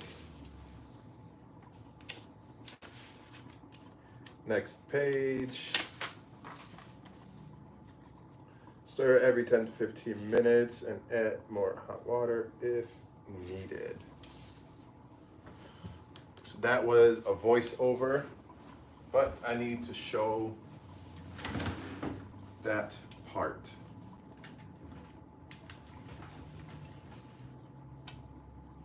So I'm just adjusting my camera angle to focus on the pot. Oh, that's way too low.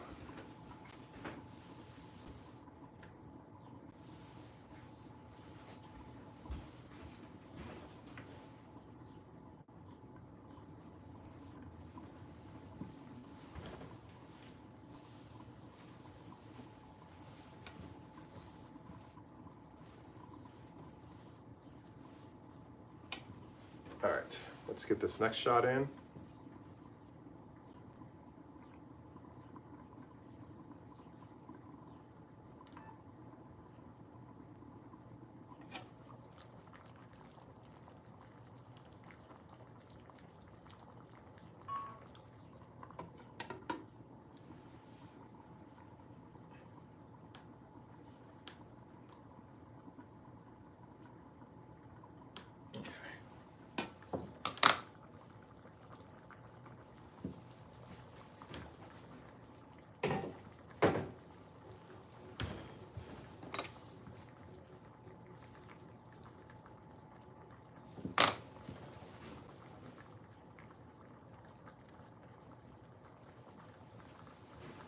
Let's give it a gentle stir.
right, let's move this to the stove behind me, my actual stove.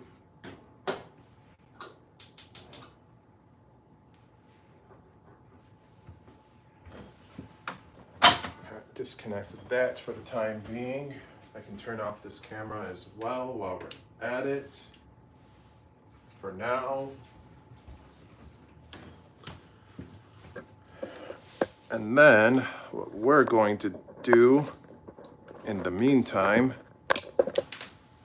is we're going to clean up the kitchen.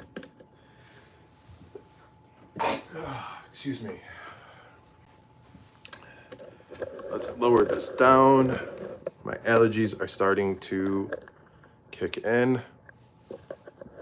All right, oops, wrong way.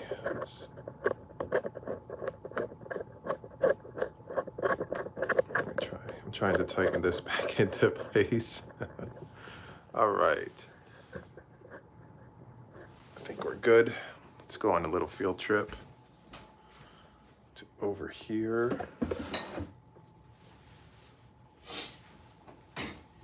This is what we're going to make the vermicelli rice in. Get that out of the way. We still need this cutting board for later. These can be put away.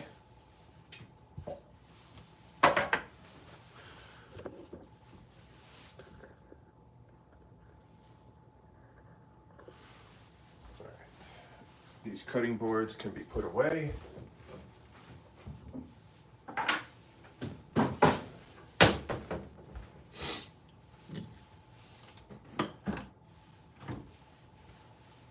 This little knife can be put away. The little knife block is over here beside you guys.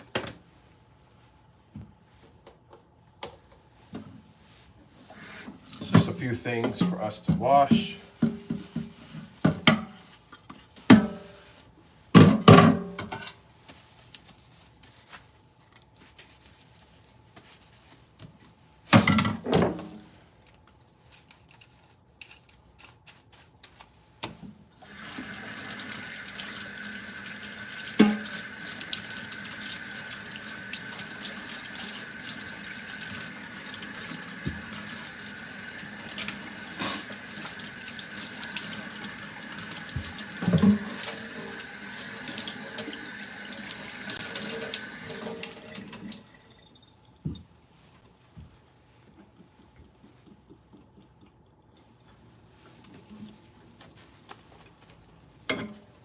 Time is it right now? It's 5 o'clock. So about like 6:30-ish, the lahma should be near that ready mark. It does take about like 1 hour per pound. I am doing like a little bit more than 2 pounds of lahma. But at the 6:30 mark, at 6:30, we will check it out and see how it's looking. We're also going to be making some vermicelli rice here as well. Let's see what else needs to be cleaned.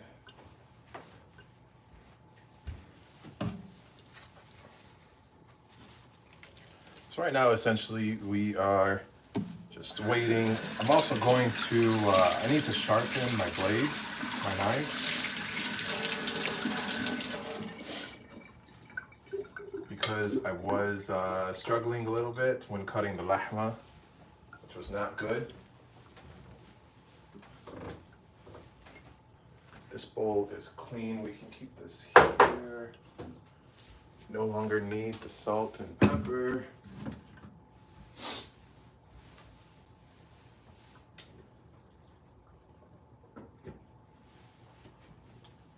All right.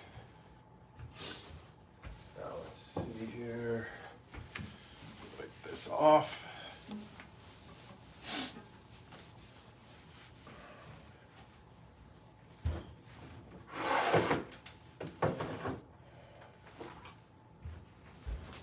And then we're going to come back to the main kitchen area.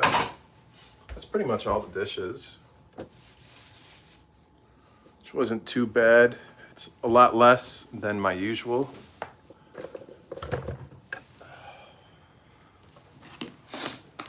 Let me plug this back in to charge my phone.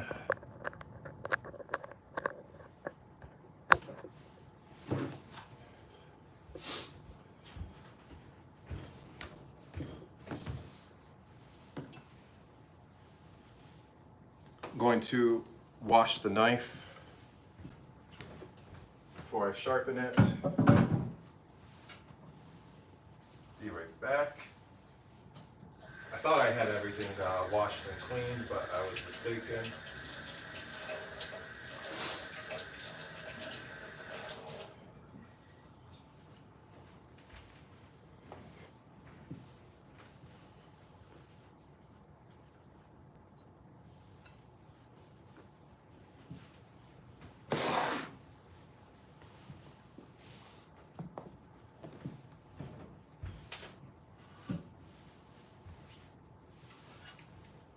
Let's wipe down my area.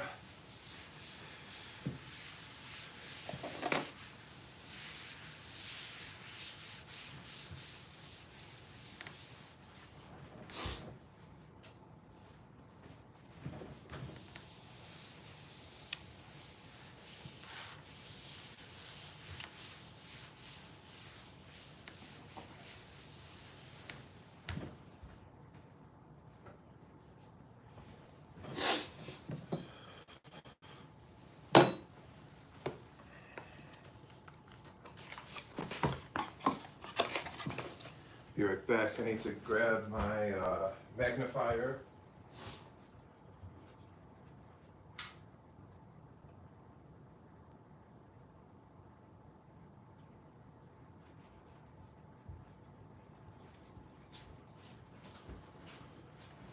All right, I'm back with my magnifier. I usually use my phone to help me read things, where I'll take a picture of it, like for things that are like the smaller fine print.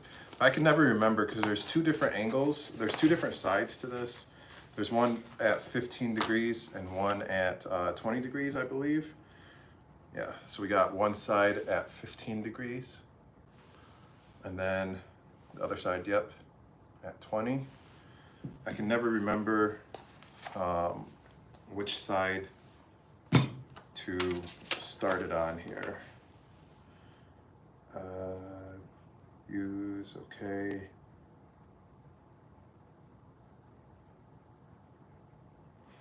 $15 degrees for specialty knives. Okay.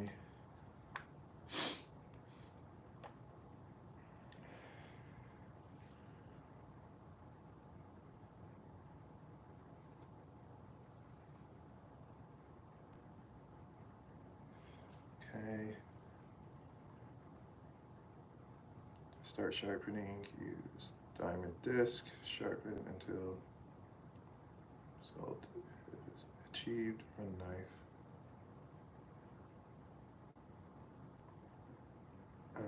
Sharp. Okay.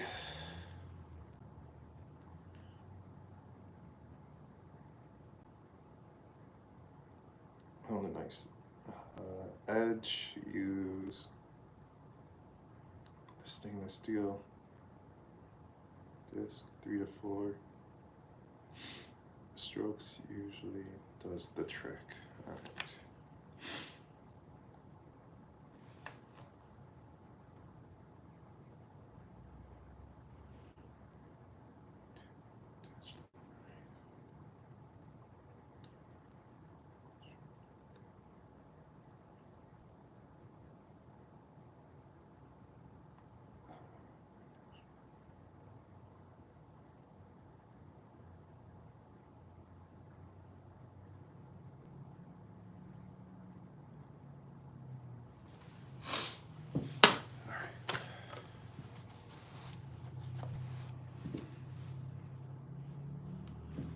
Degrees.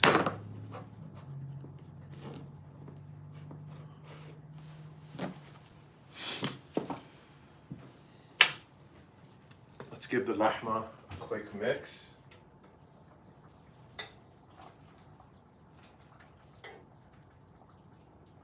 before we start this.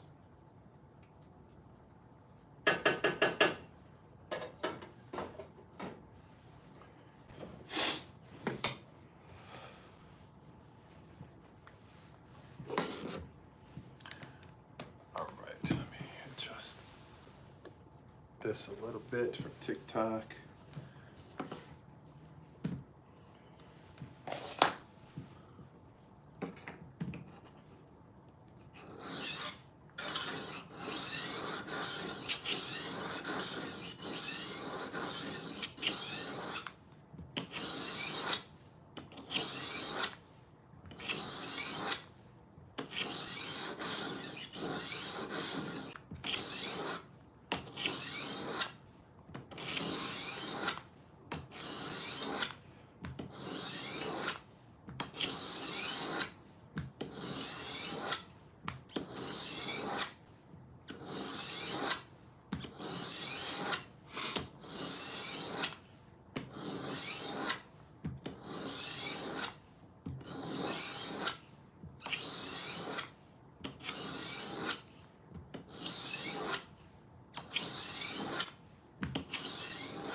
All right, let's go ahead, clean this off.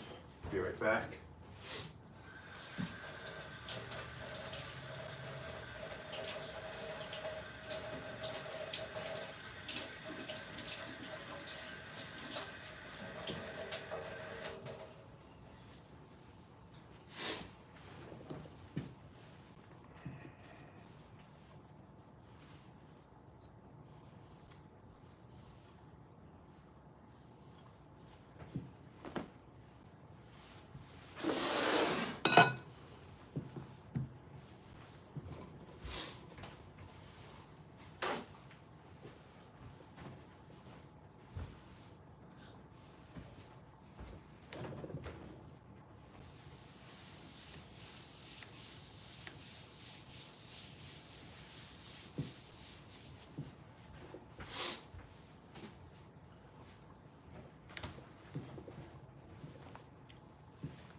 right, so that is all set.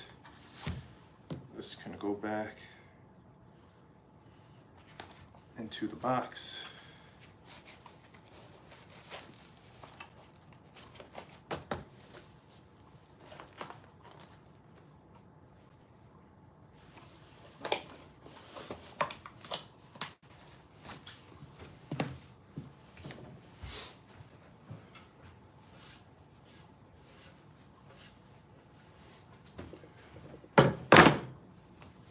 We do have some parsley to chop up.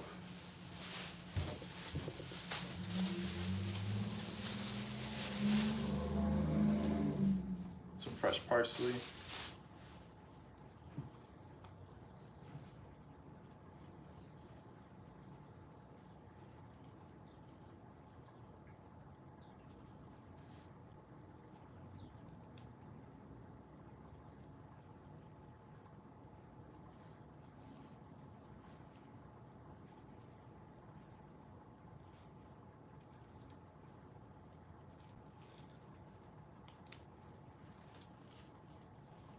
Let's go ahead and give this a wash.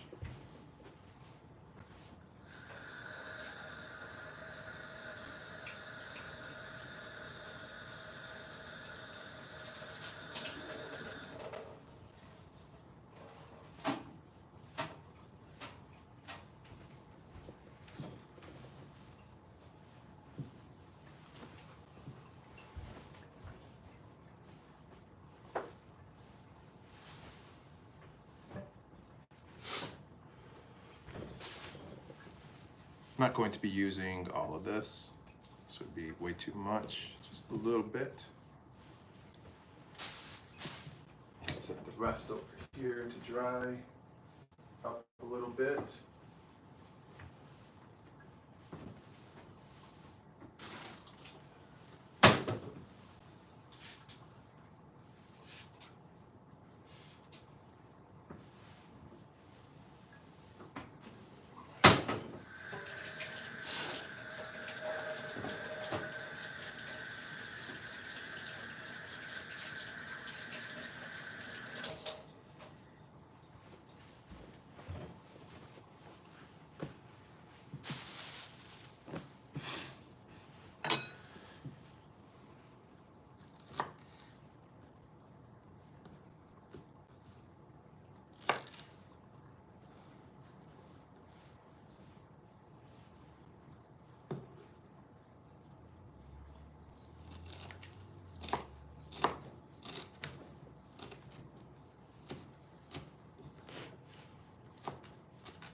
Just like that, we have some chopped parsley.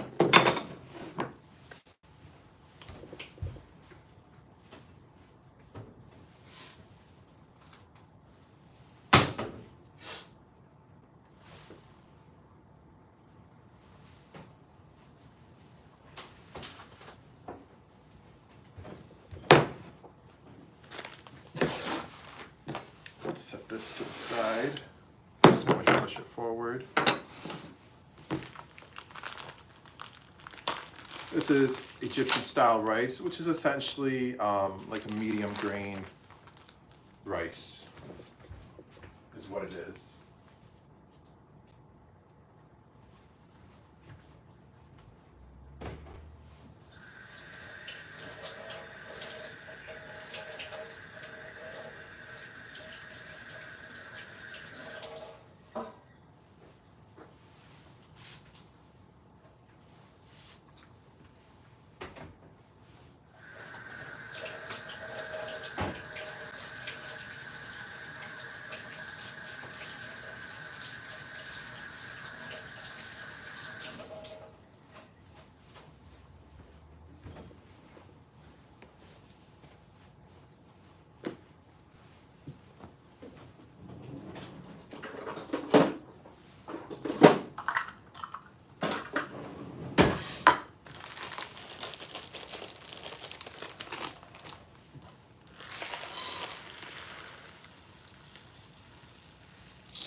So it's 2 cups of this rice.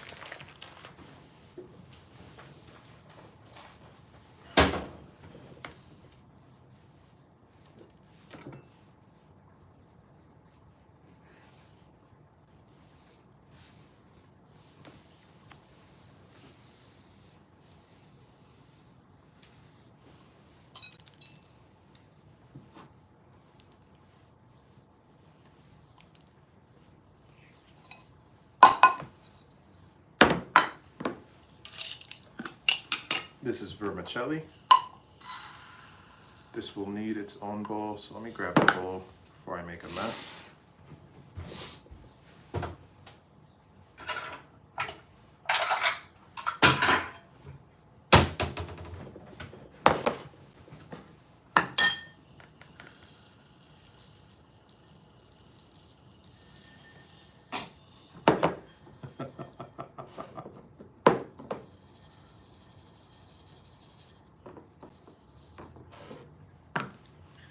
All right, let's try this again.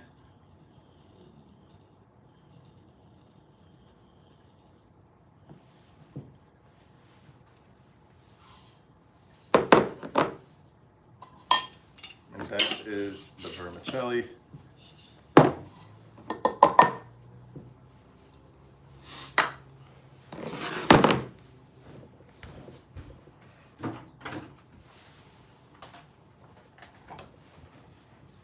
Some water for the rice.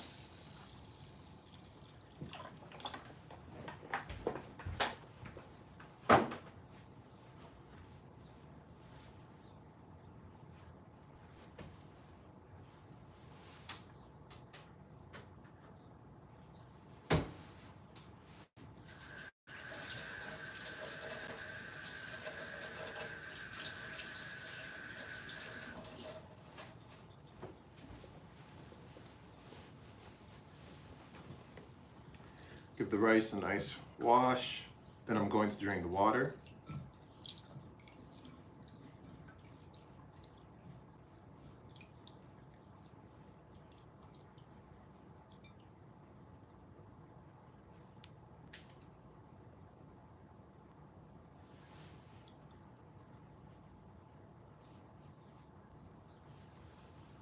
All right, let's go ahead and drain the water. I will be right back.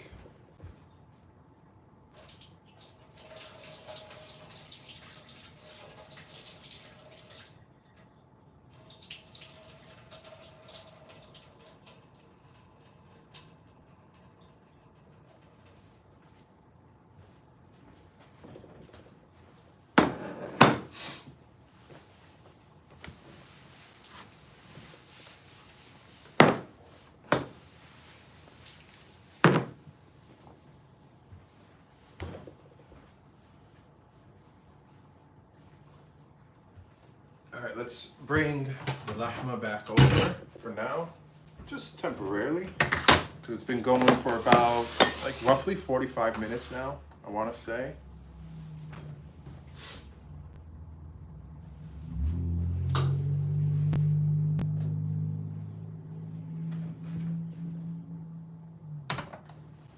Let me move this stuff out of the way, and then I'm going to oops.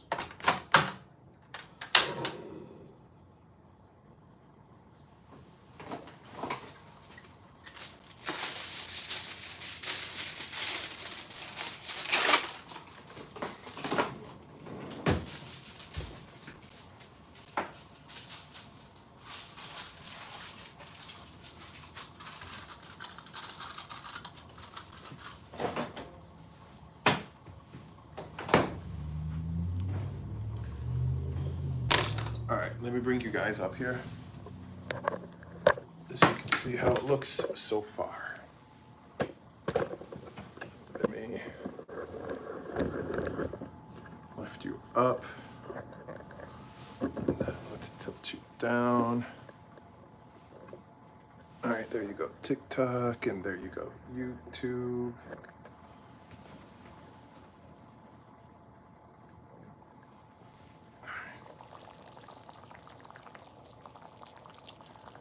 So here's how it looks at roughly 45 minutes into cooking.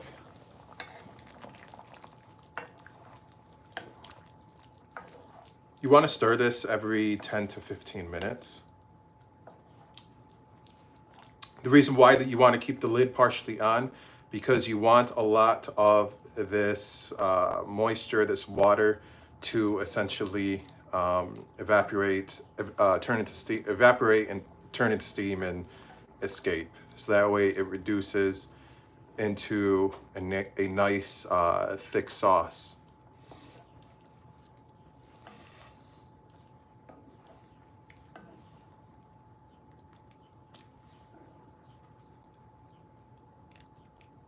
So we're about halfway there right now.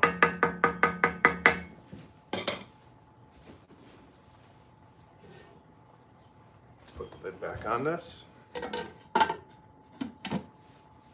I'll fix the lid once I bring it back over to the stove behind me.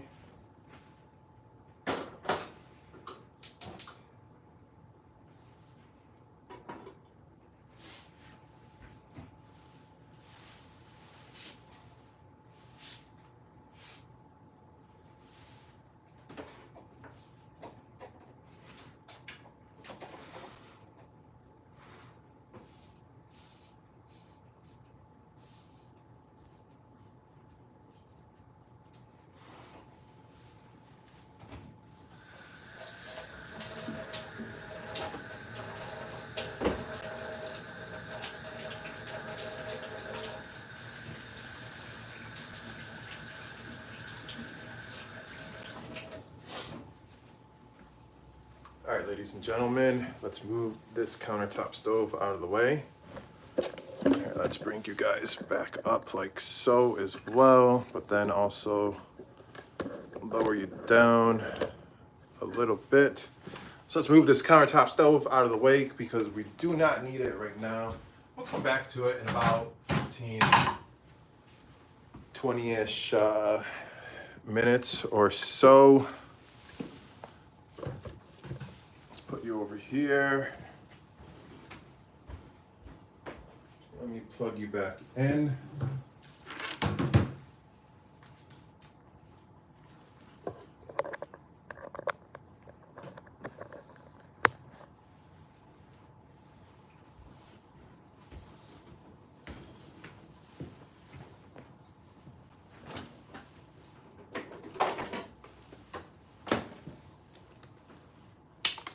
Just some water. Yalla bismillah.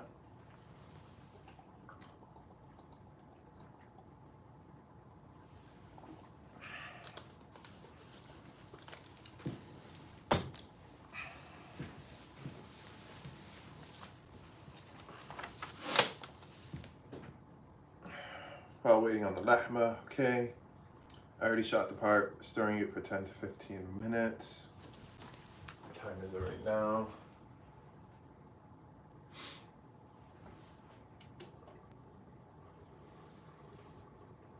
All right, it's 5:30 right now.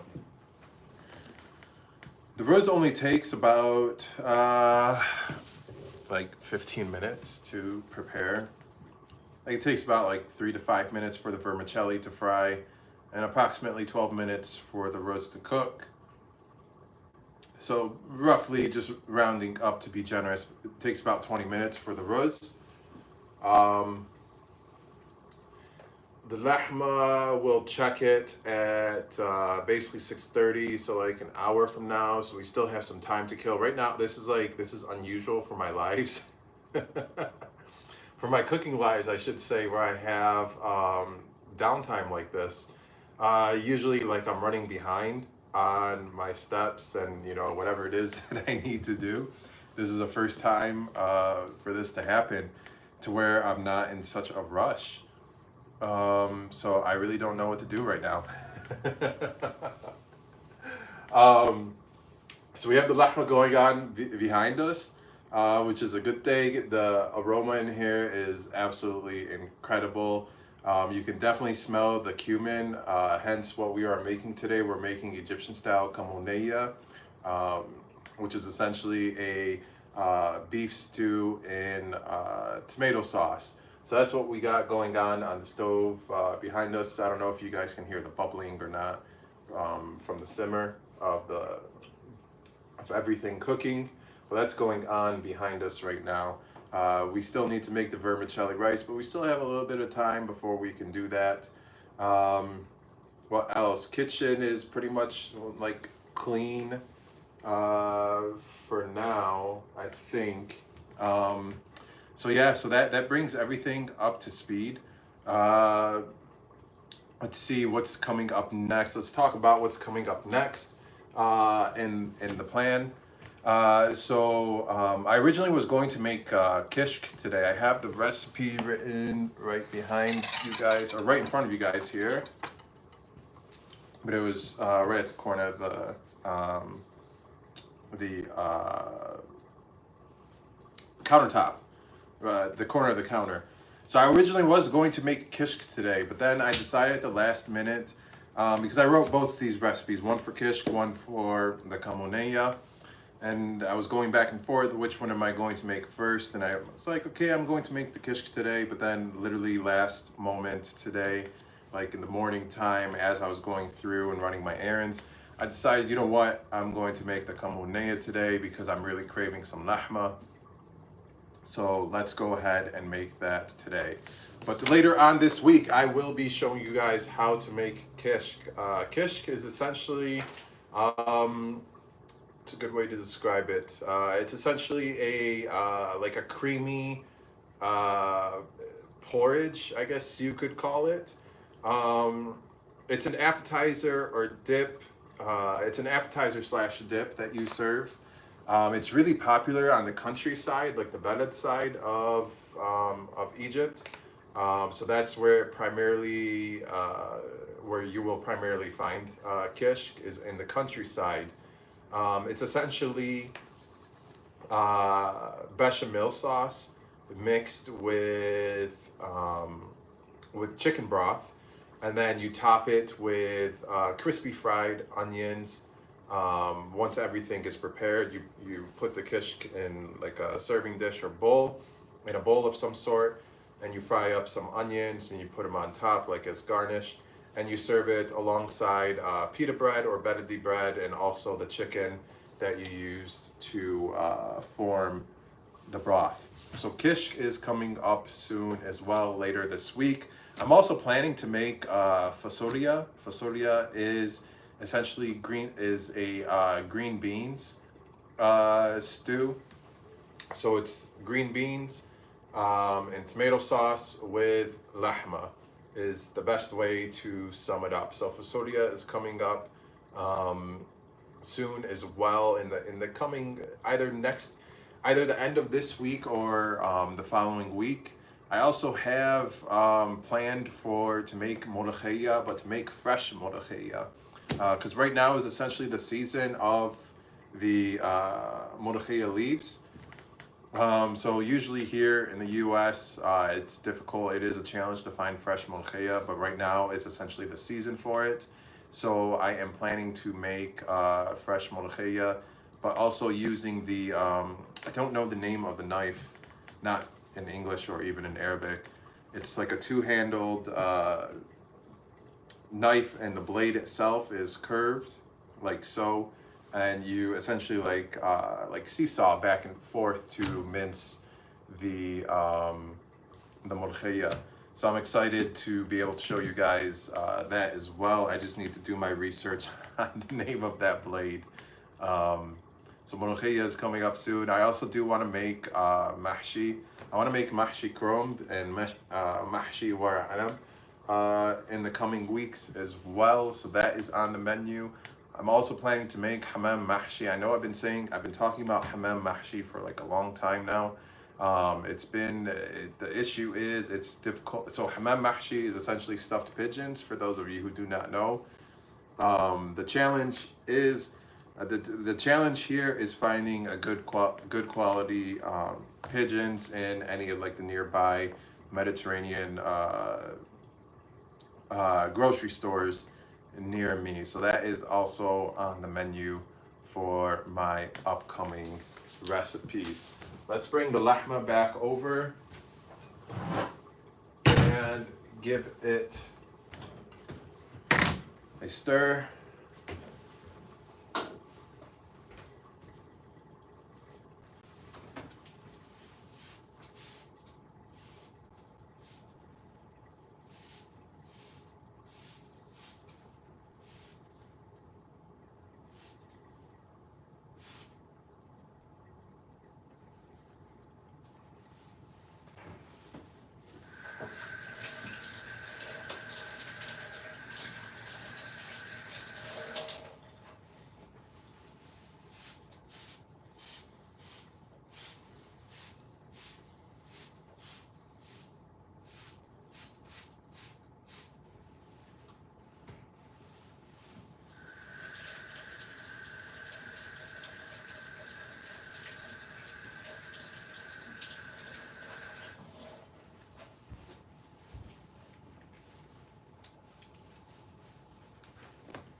Just giving this a gentle stir. So you don't want any like sticking or burning to form on the bottom layers. Every like 10 to 15 minutes.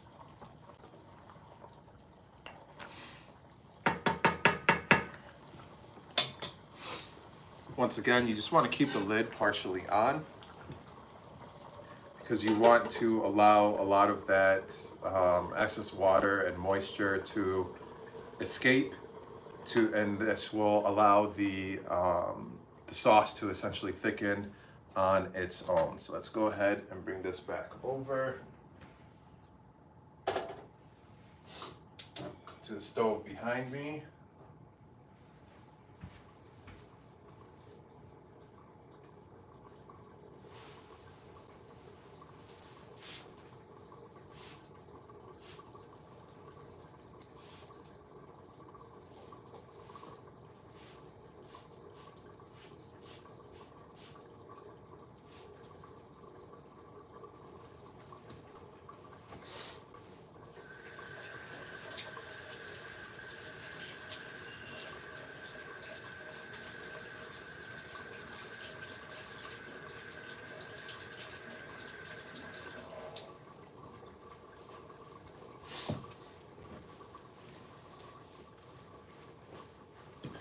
All right, let's get set up and ready for the vermicelli rice.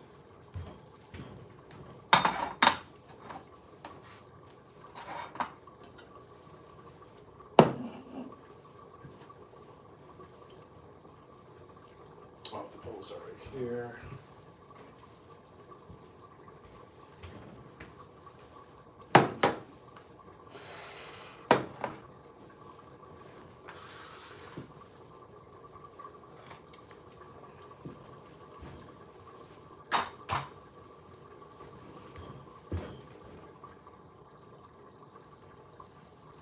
I need to turn this camera back on, and I need to adjust it.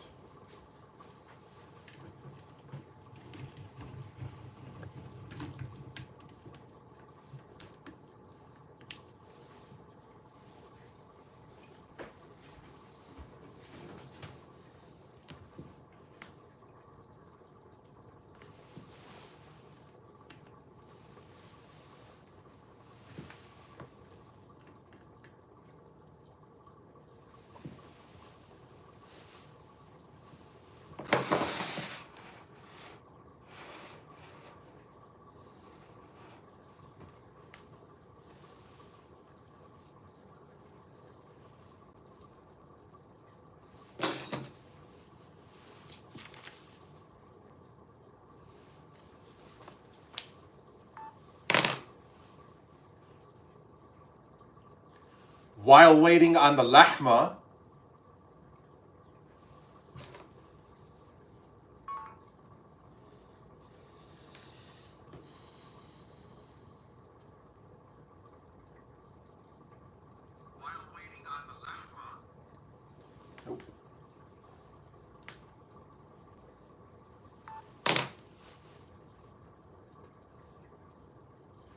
While waiting on the lahma,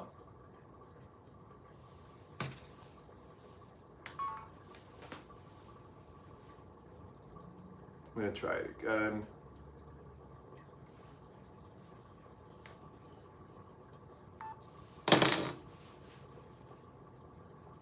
While waiting on the lahma,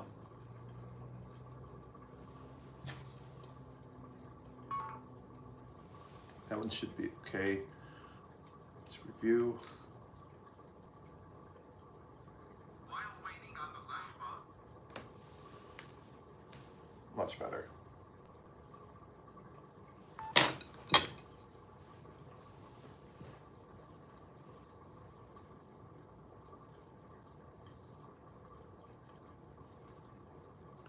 Let's prepare the vermicelli rice.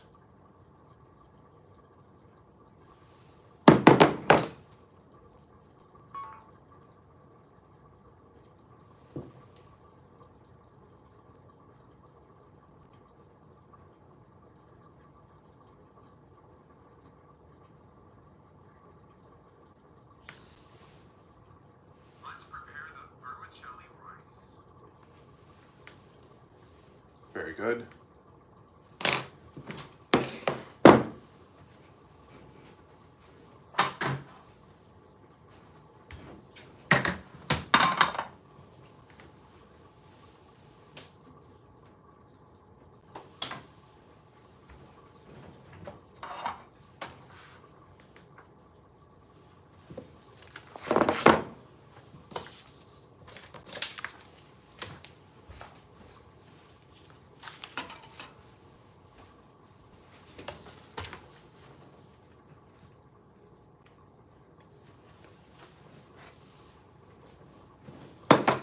I need to wash this spoon.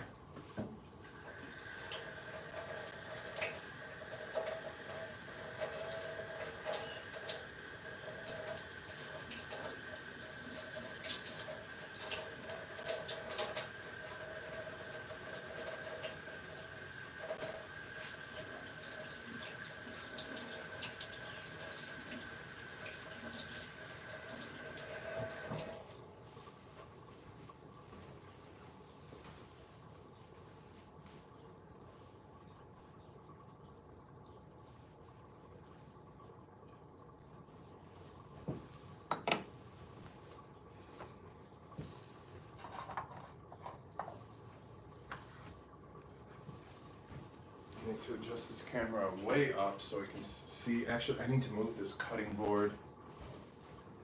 And I need to bring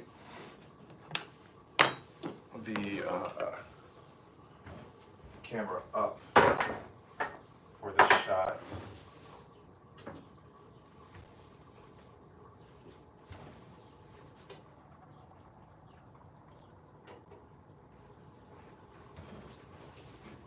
Let's bring the camera up onto the counter so that way you can actually see in the pot.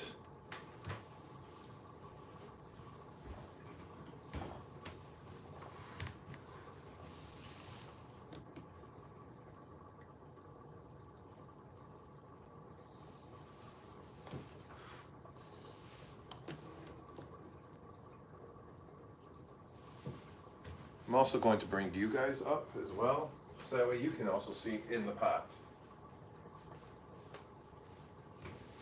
So let me move some of this stuff out of the way.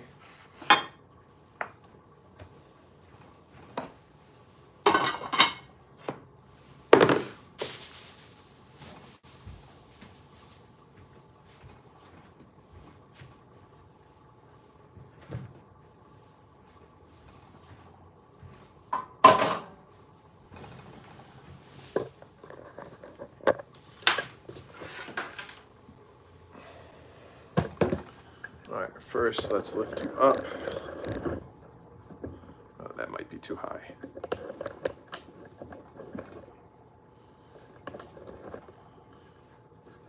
All right, now let's tilt you down.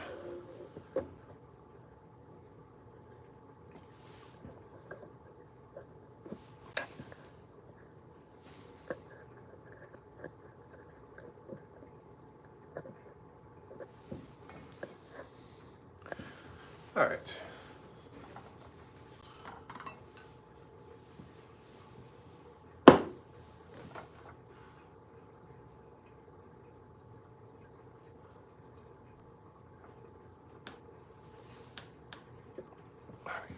Should be okay on all three ends. So main camera, YouTube, and TikTok.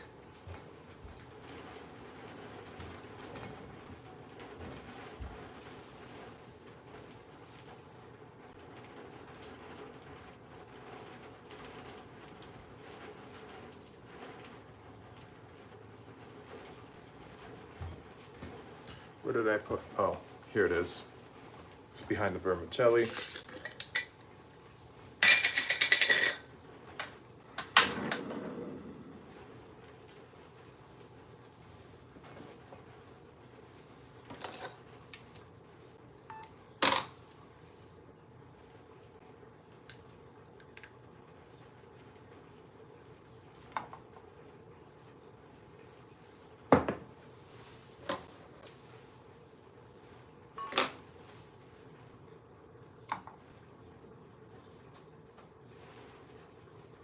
So this is semna, which is clarified butter. It's Arabic for clarified butter.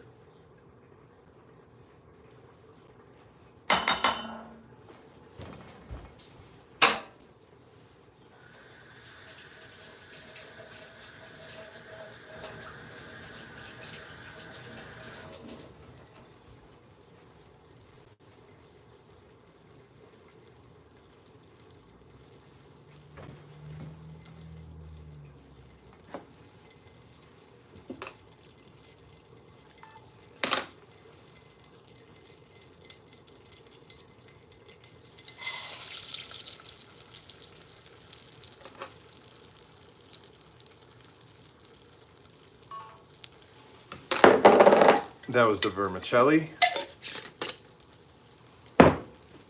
Now we frequently mix it.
So when frying vermicelli, it only takes like a few minutes to fry. You just want it enough to brown it, but you do need to frequently mix it, otherwise it will easily burn.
goodness, no. It's scorched.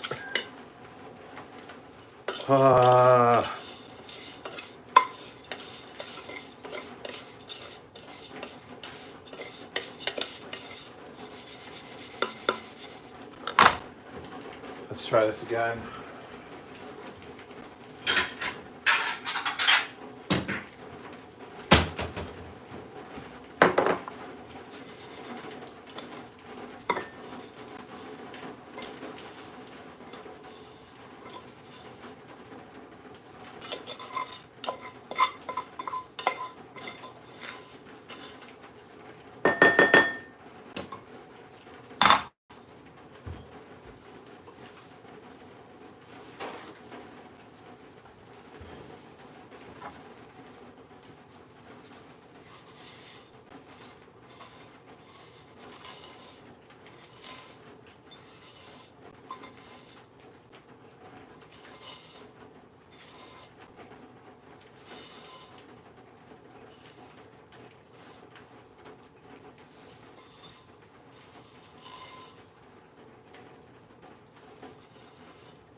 This is no bueno. Ah.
Let's try this again.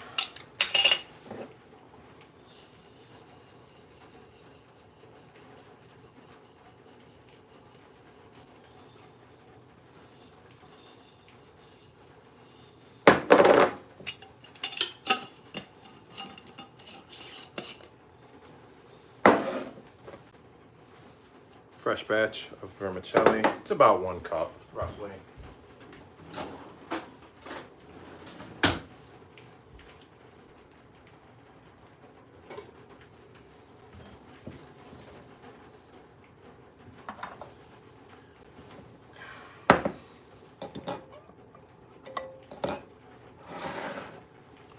Let's actually bring the lahma over.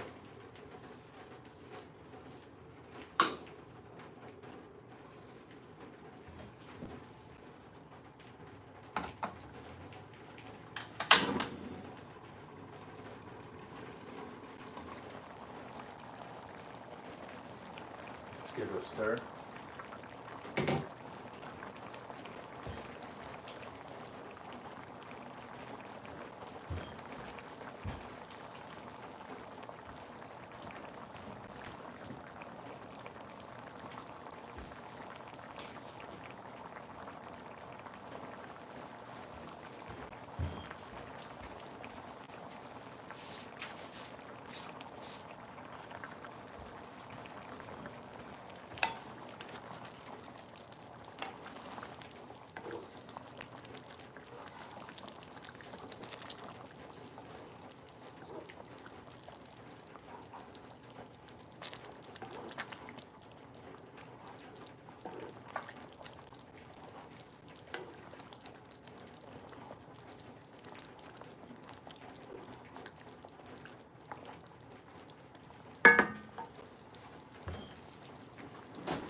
The lahma has been cooking for about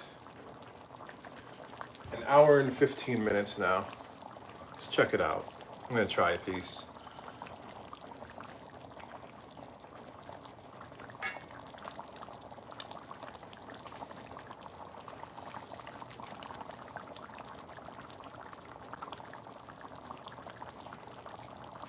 Yalla bismillah.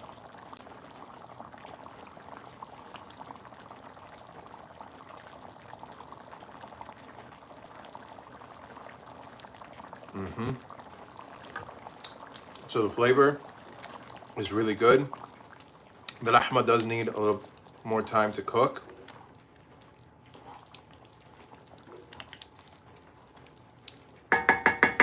But the flavor is incredible.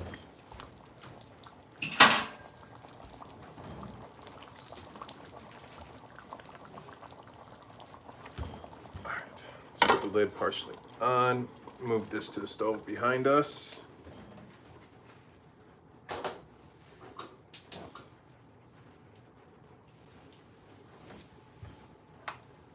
right, let's try this again.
All right, this is the semna, which is Arabic for clarified butter. It's also interchangeable for ghee as well, semna.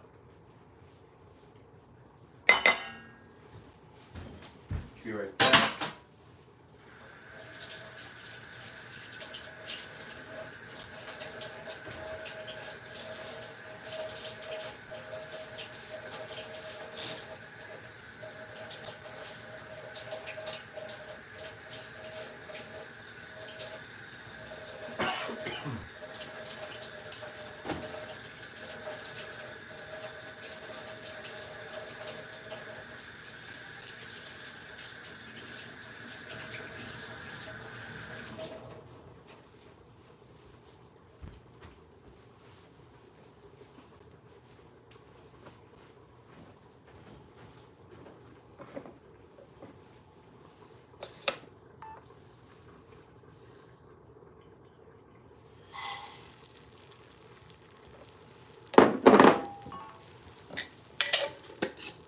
That was the vermicelli.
Going to let this cook for a few minutes on low heat, like a medium-low heat, until it browns.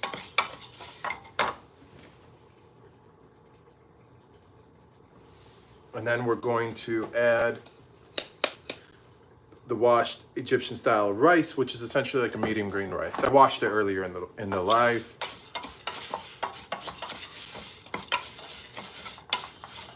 Right now we are working on the vermicelli.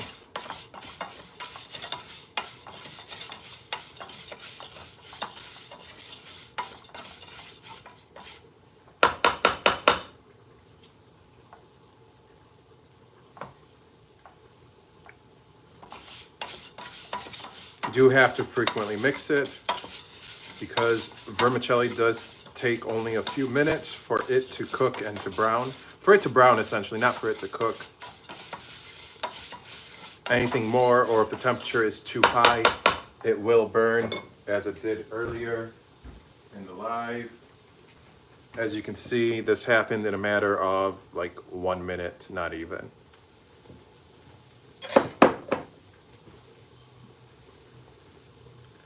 Not 1 minute like total cook time, just 1 minute delay in me moving forward into the next step.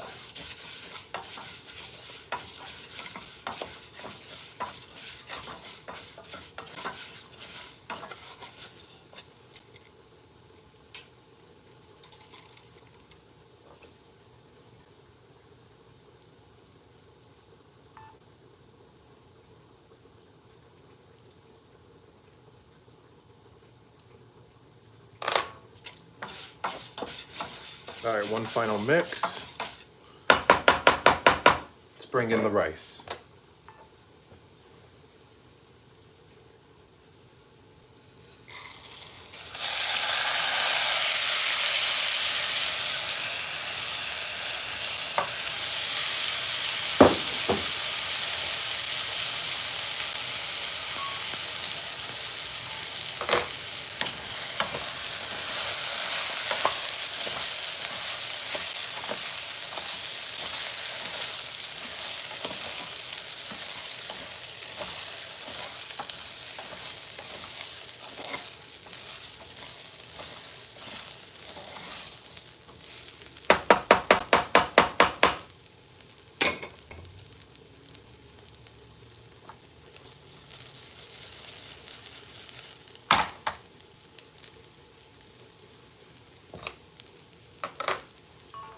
Let's get the rest of this rice out of the bowl.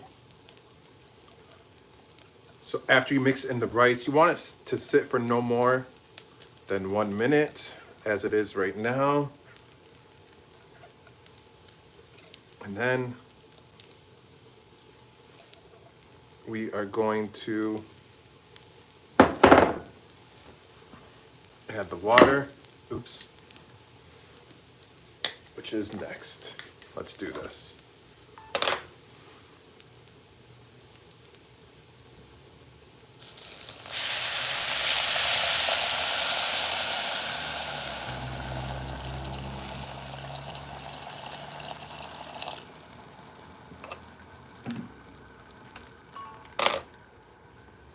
Water level, just no more than ½ an inch above the rice level. Now I'm just pushing down the sides for any of the pieces of the vermicelli rice that splashed up.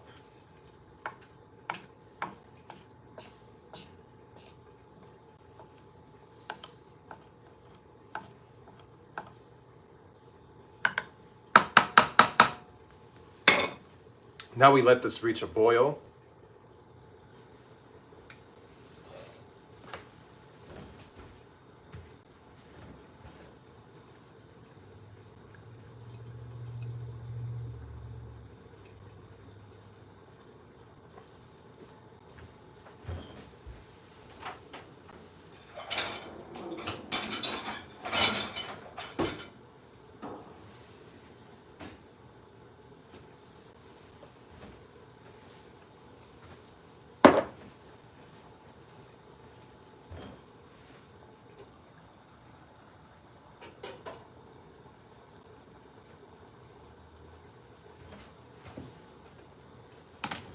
Move the water out of the way.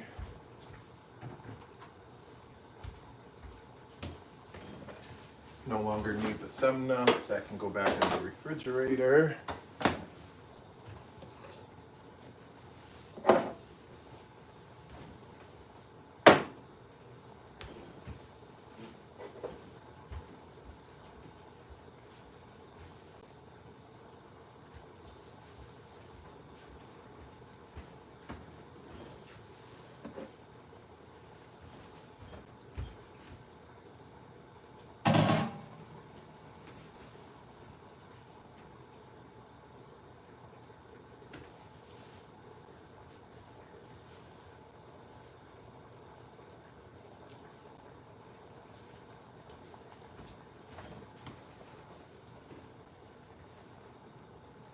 Got some bubbles starting to form around the edges. That's good.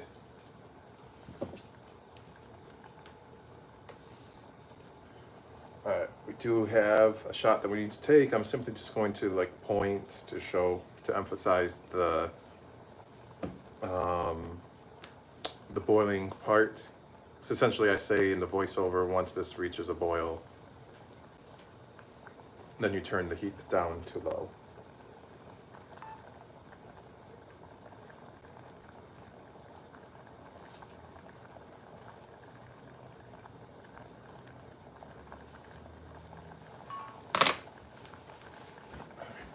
Move the camera down so I can get that shot that I need. Give me one moment while I make this adjustment.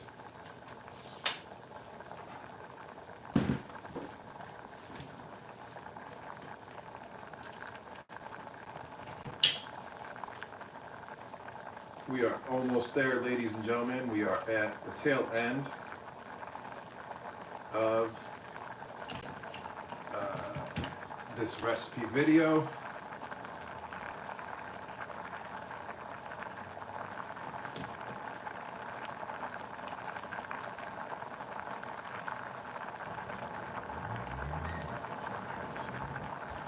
Let's do this.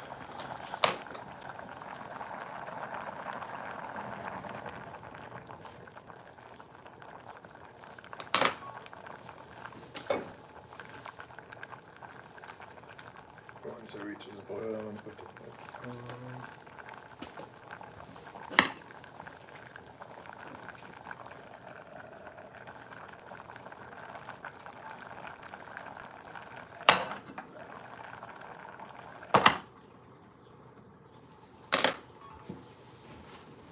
Alright, I need to adjust the camera up so it is on me. I do have a recording line.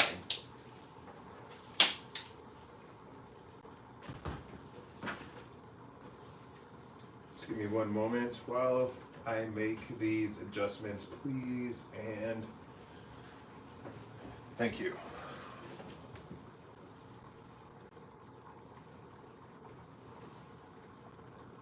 I need to make another adjustment.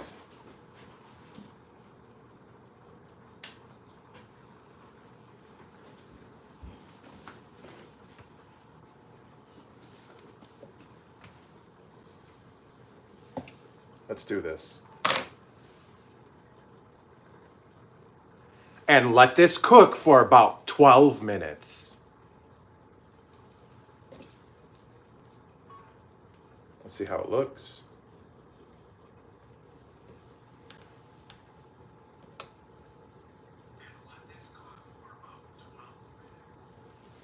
We're good to go.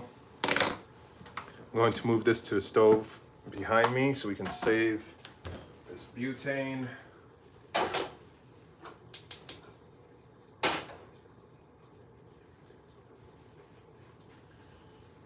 Let's actually bring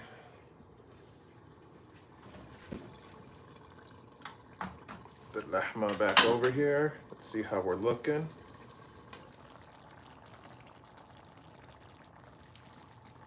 I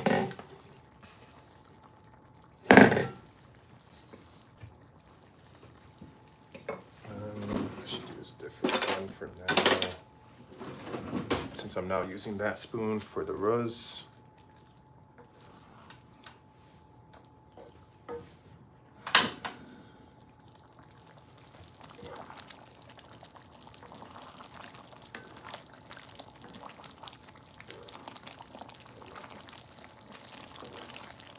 So as you can see, when we first started this and we added the water in, the water level did cover all of the lahma. Now you can see that the lahma is more exposed. The water level has reduced as well, which is good, which will help this tomato sauce essentially thicken as everything cooks. It's what you want to happen.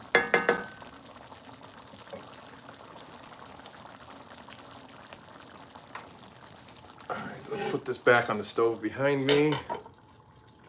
Lid partially on because we want more of that water to escape.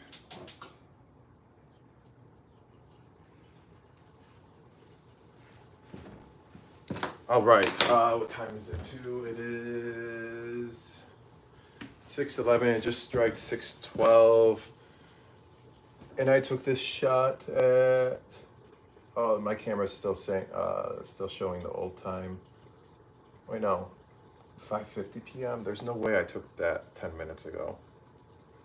Whatever. So in about like 7-ish minutes, 7-8 minutes, possibly 9, we'll check on the ruz and see how it's looking, and we'll take the final shots for that, and then we'll check the lahma. We'll take the shots that we need for the lahma, and then we will plate it. We'll assemble the dish, and then we will record our intro and outro lines that we need, and then we will say Yalla Bismillah and we will eat. So let's see, what else do I need here? Let's see, I think that's everything for now. So right now we are just essentially waiting. Here, let me adjust you guys temporarily while we're waiting on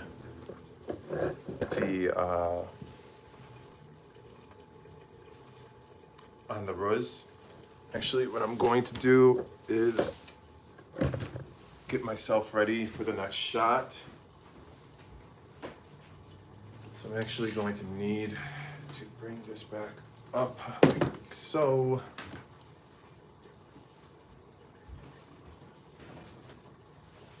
I'm going to need to tilt this down to approximately there.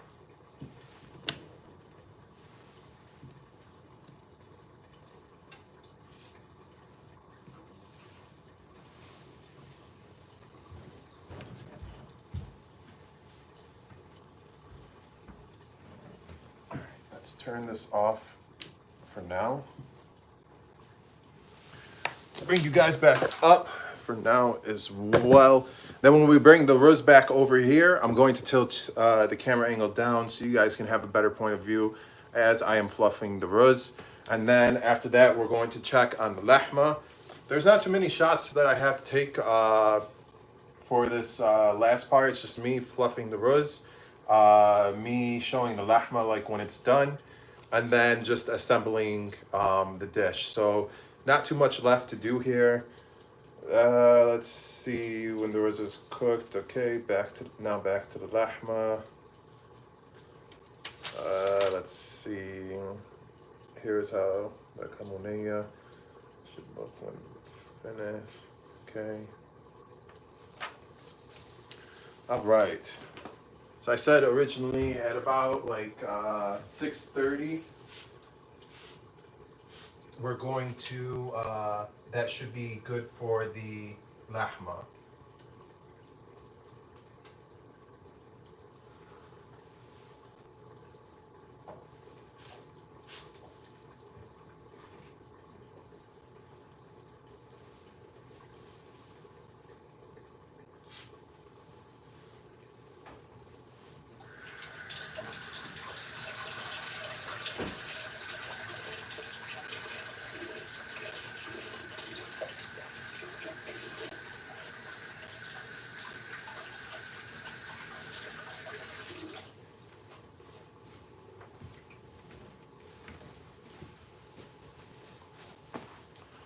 Let's check the time.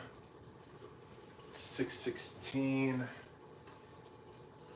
Another ruz still needs more time. About like 5-ish more minutes on the ruz, and the ruz should be okay.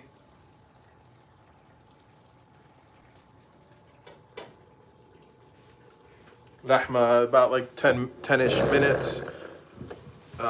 So you can see it on the stove behind me here. Everything going. So I got the lahma right here. Let's go ahead and give it a mix while we're at it. So here's the lahma.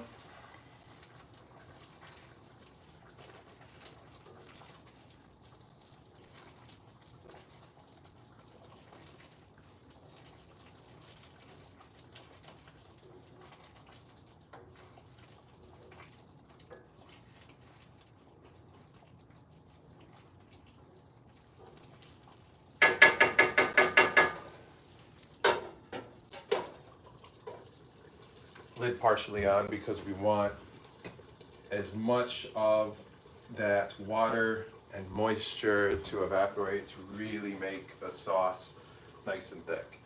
Then here we got the vermicelli rice. Let's give it a feel. About like 2-3 more minutes, and then we'll bring it back over here to the countertop stove, so that way we can get the shots that we need for the final cut of the recipe video. Earlier, when I first started making the vermicelli, within like 1 minute of me not paying attention or losing focus or just taking too long, look what happened to the vermicelli. It does easily burn when you're frying it, so you have to be very careful when making vermicelli rice, especially when it comes to the beginning steps of frying the vermicelli, because it only takes like a few minutes for it to brown, but you don't want to burn it to this extent. You want it to essentially be like a golden brown color, not a brownish black color as what you see here, because what will happen is the burnt vermicelli, once you mix it with the rice, like if you brown it too much and it reaches this point, what will happen is, because when you add in the rice, you still have to let it cook for about a minute before you add the water, so it will burn even further. And then when you add the water, what happens is any of the burned vermicelli pieces will continuously rise to the top. So this essentially was a batch of vermicelli gone wrong, so could not use it, unfortunately. Let me wash my hands from the butter.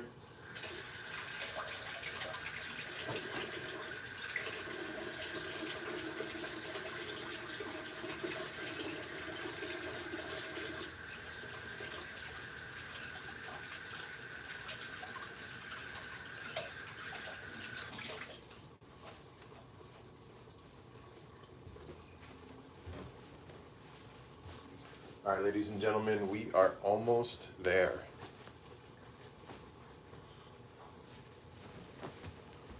Let's check on the ruz.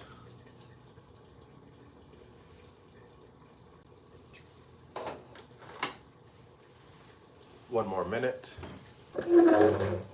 So let's go ahead and get you guys, actually, I'll keep you like this until I bring it over.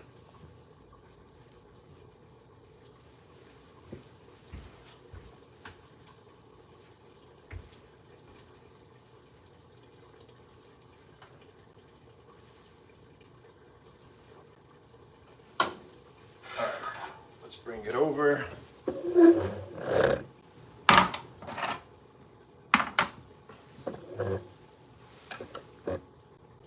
Let's tilt you guys down so you can see what's going on in the pot. Let's do this. Let's turn this camera on as well. Turn on the stove, put it at low heat.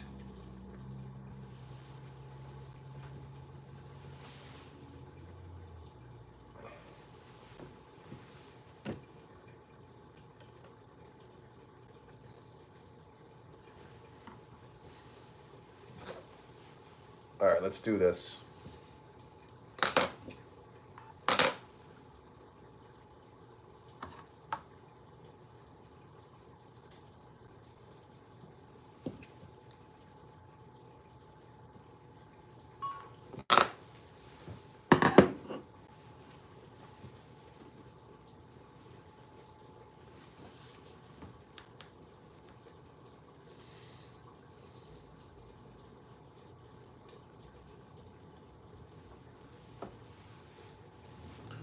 also going to turn off the heat.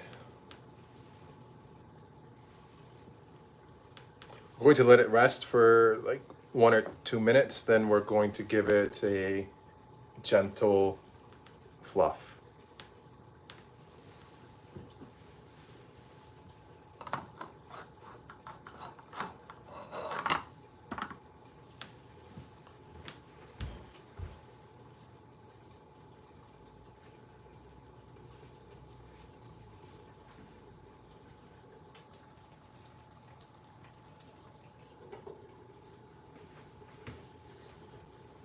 All right, it's been about 1 minute.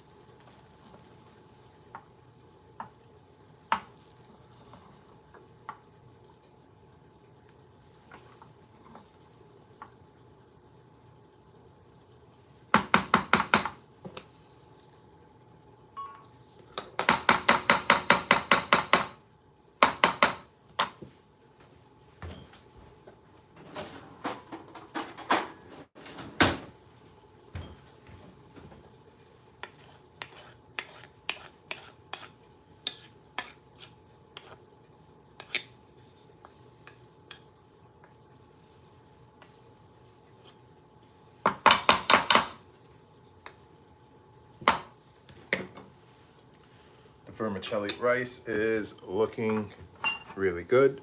Here you go, YouTube. Here you go, TikTok. All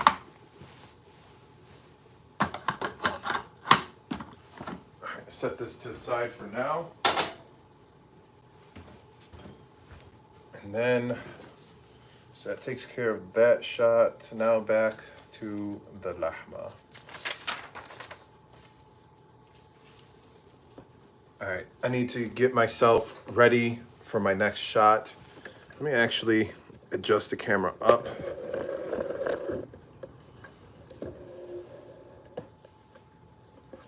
And then I'm going to adjust it again once I bring the pot over.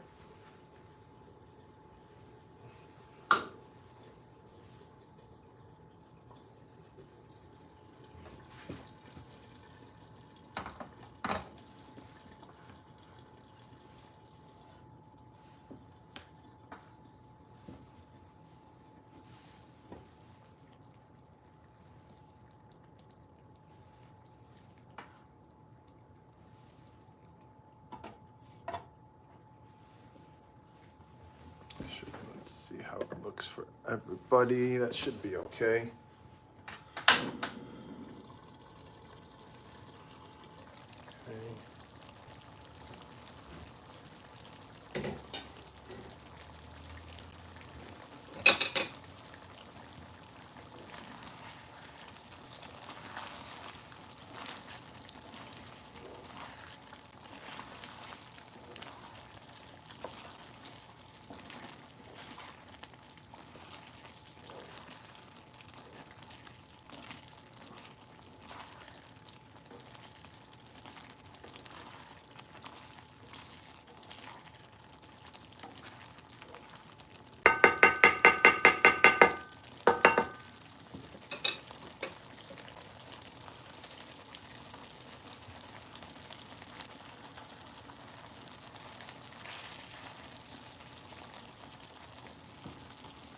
Let's try a piece.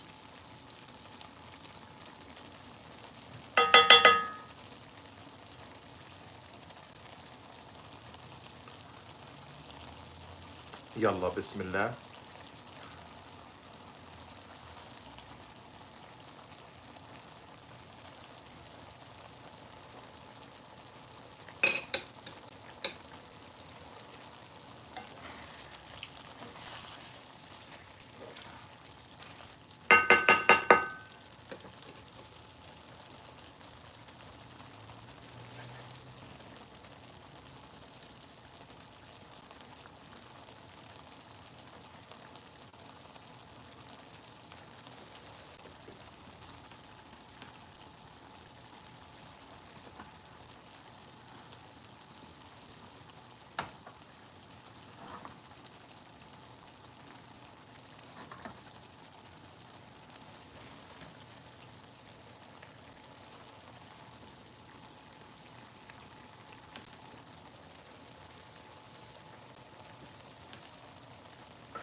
give it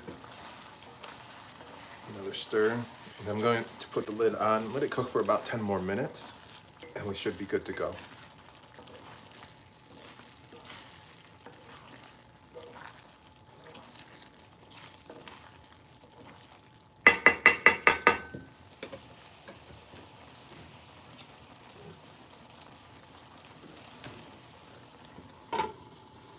Let's turn off this one.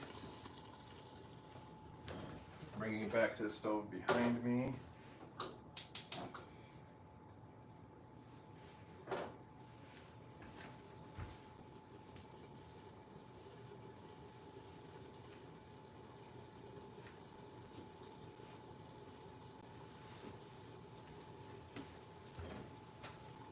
So I have 1 lemon.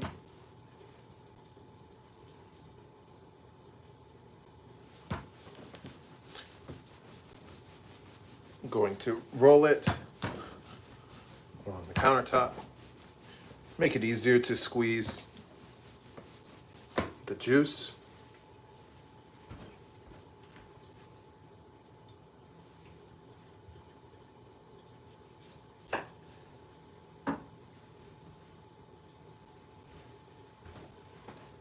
Simply just slice it in half like so.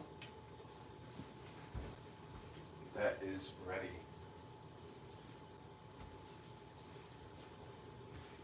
Ow. What bowl should I use?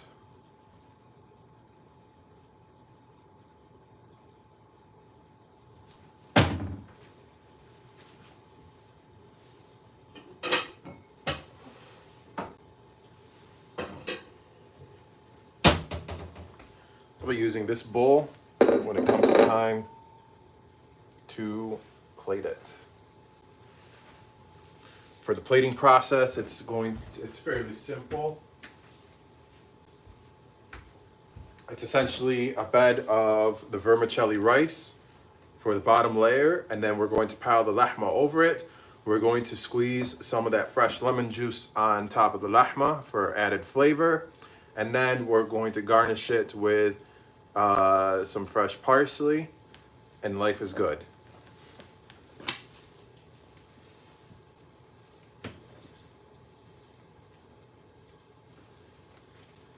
So we're just waiting a few more minutes here, and we're going to bring the lahma back over.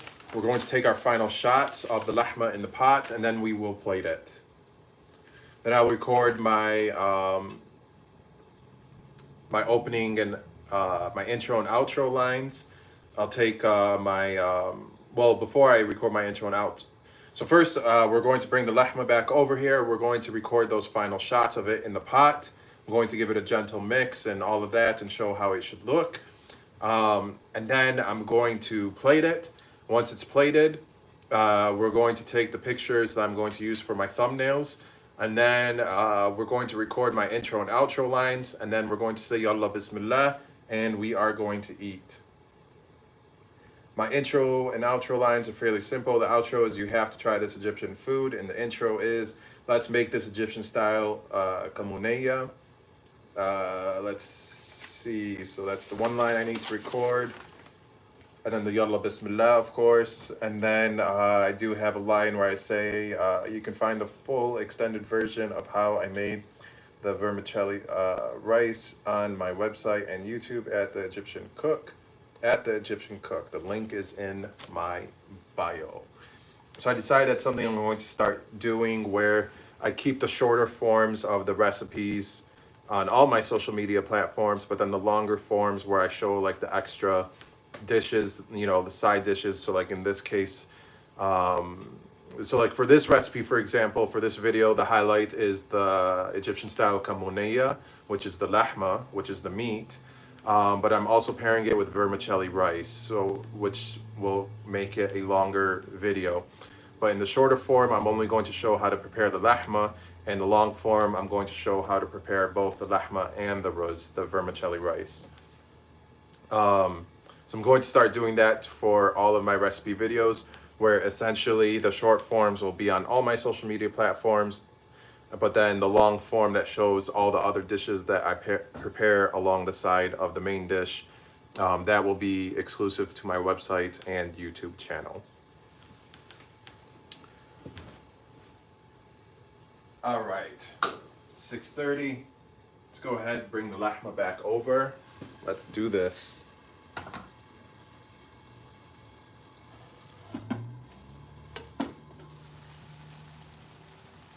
Let me adjust the placement a little bit better.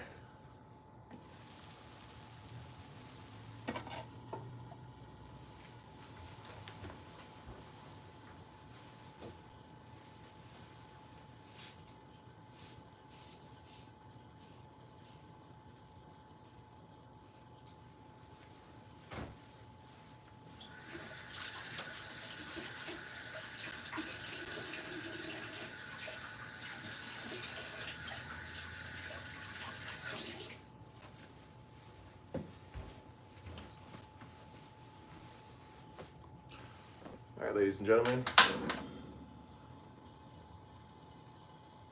let's do this.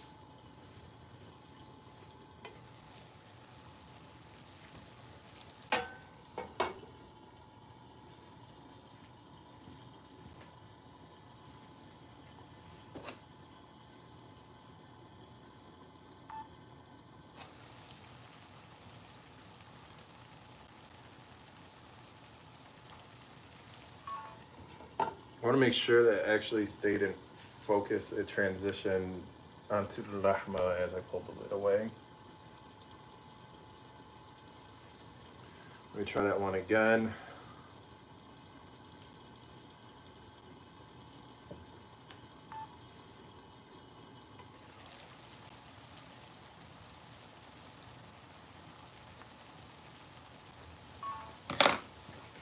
That one should be much better.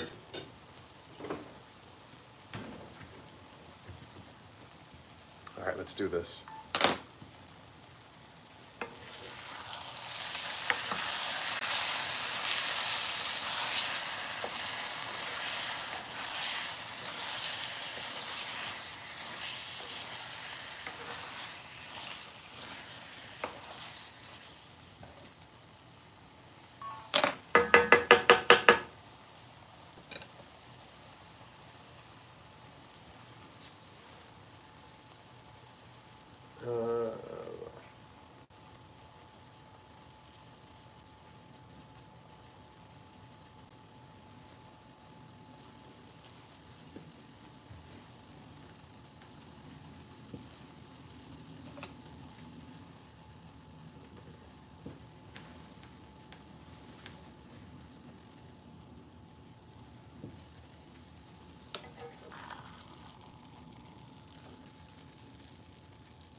Let me adjust my camera,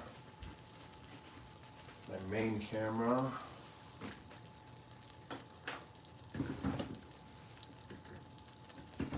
Give me one moment as I make these changes, please, and thank you.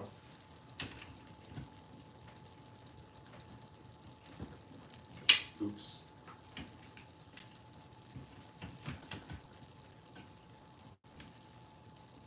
What the?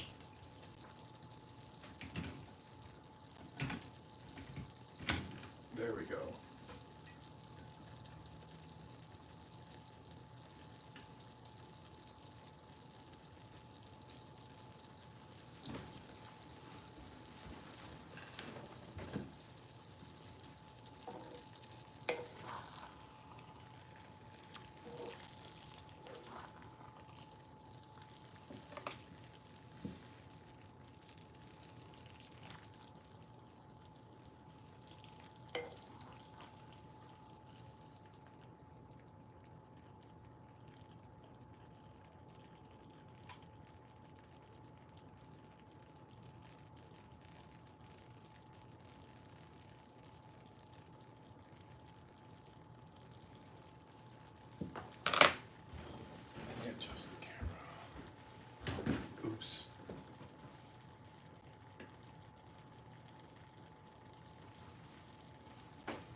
trying to get it to just focus on like the tip of the spoon,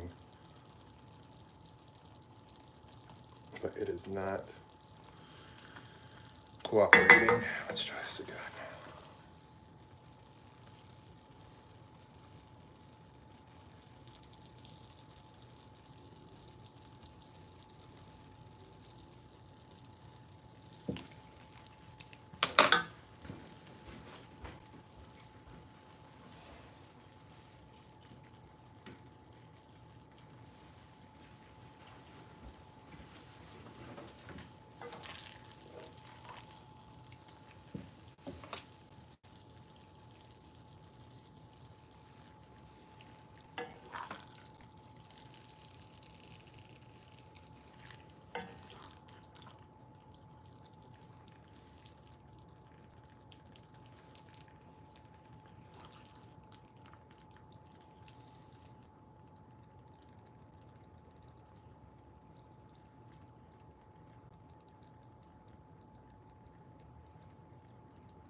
I don't know why I can't get it to focus on this next part.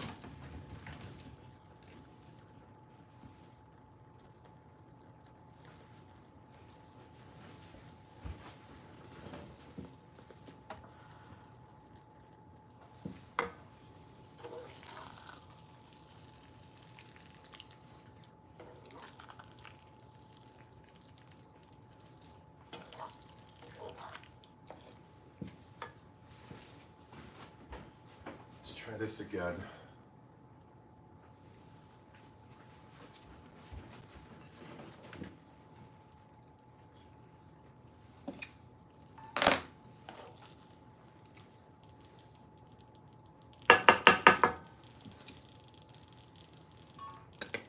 Let's take it from the top, actually.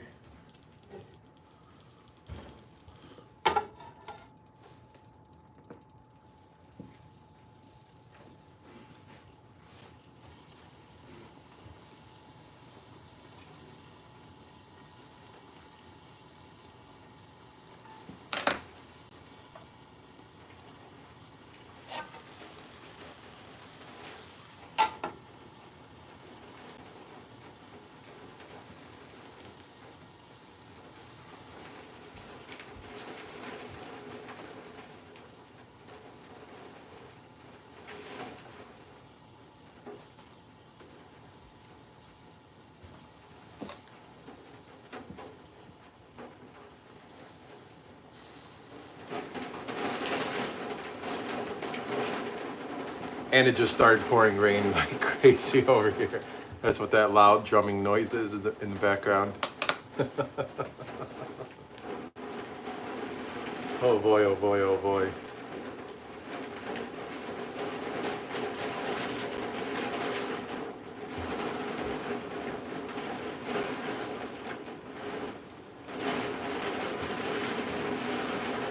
We'll give it like a minute or two. Hopefully it calms down.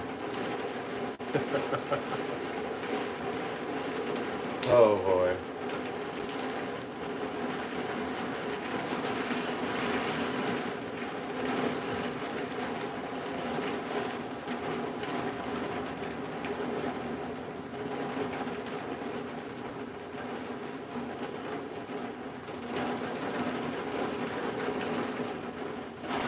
On a bright note, the Kamounia turned out really well. I did taste it about 10 minutes ago, and it was absolutely delicious. The sauce did reduce how it's supposed to. We did get rid of a lot of that moisture, of that water, by letting this cook with the lid partially on.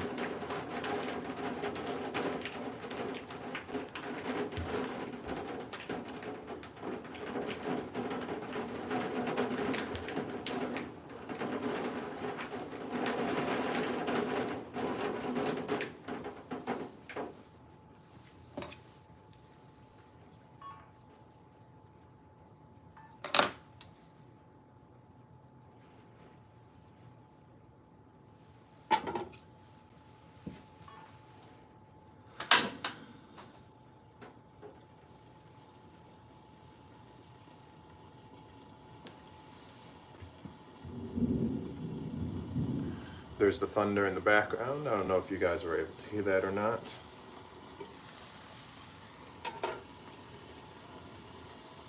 The flame was too low, so it cut out the flame. So just give this a minute for it to steam back up. And then we'll take the shots that we need. I think the camera angle is much like the main camera for the recipe video, like the final cut of the recipe video. I think the camera angle for it now is much better than what I had before. That's why I was having, I think that's why I was having the struggle with getting that shot of me holding like some up in the spoon, on the spoon, not in the spoon. Yeah, so we should be good if we do it like this. We'll see how it goes. All right, let's do this.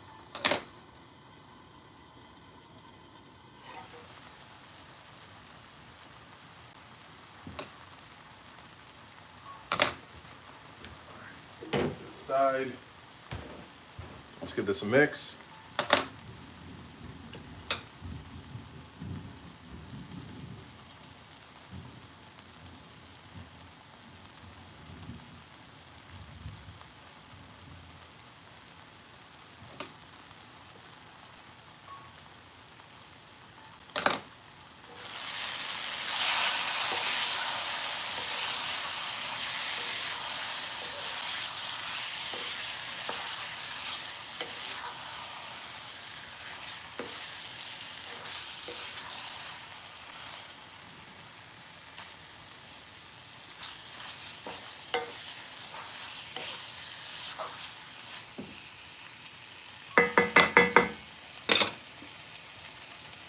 Okay.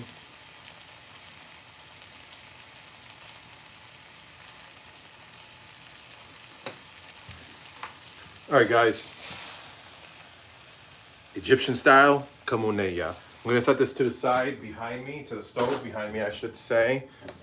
I need to move this countertop stove out of the way because we are also done with it. So goodbye to the stove, to the countertop stove.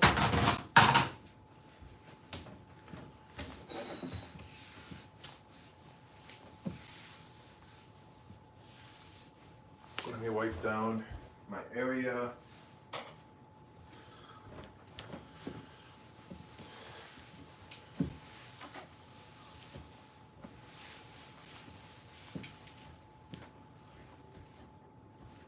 Right.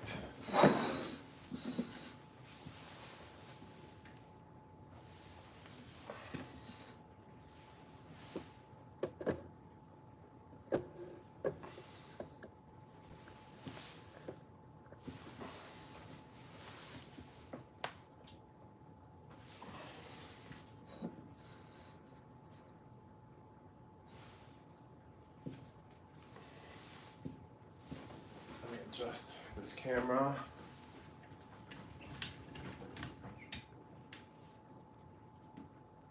Oops.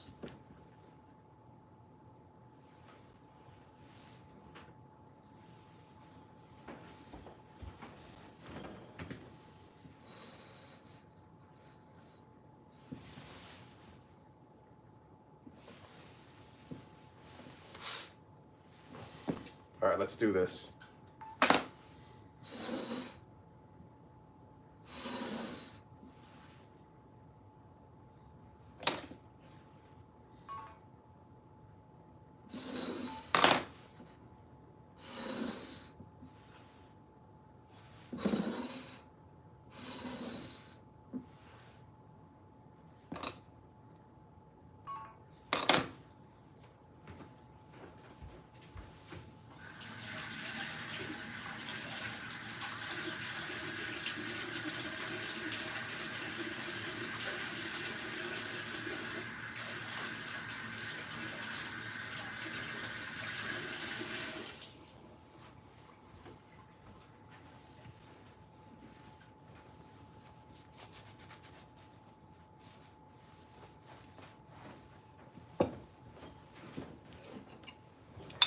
this to the side.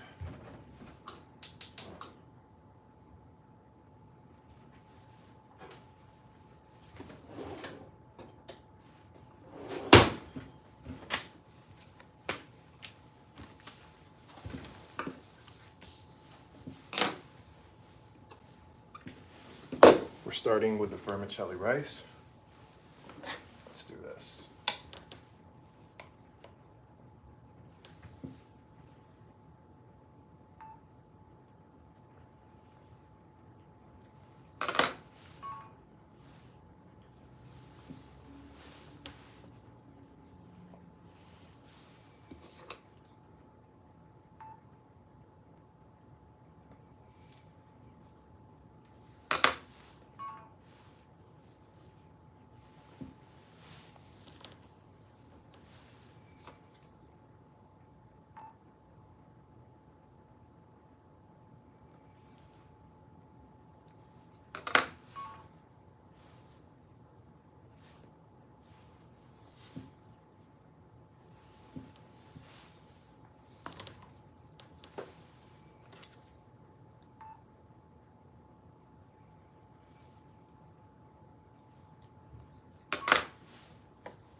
Now I'm just spreading the rose.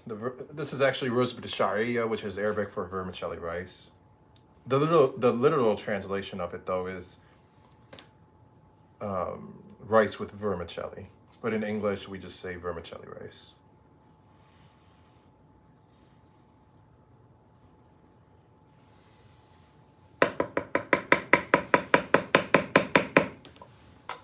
All right, that takes care of the vermicelli rice.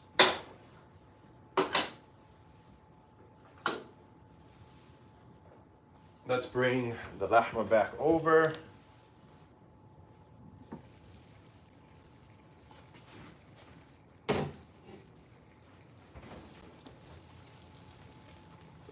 Here you go, YouTube, Egyptian style Kamounia. There you go, TikTok, Egyptian style Kamounia. Let's go ahead and get it in the bowl. Oops.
Up next is fresh lemon juice.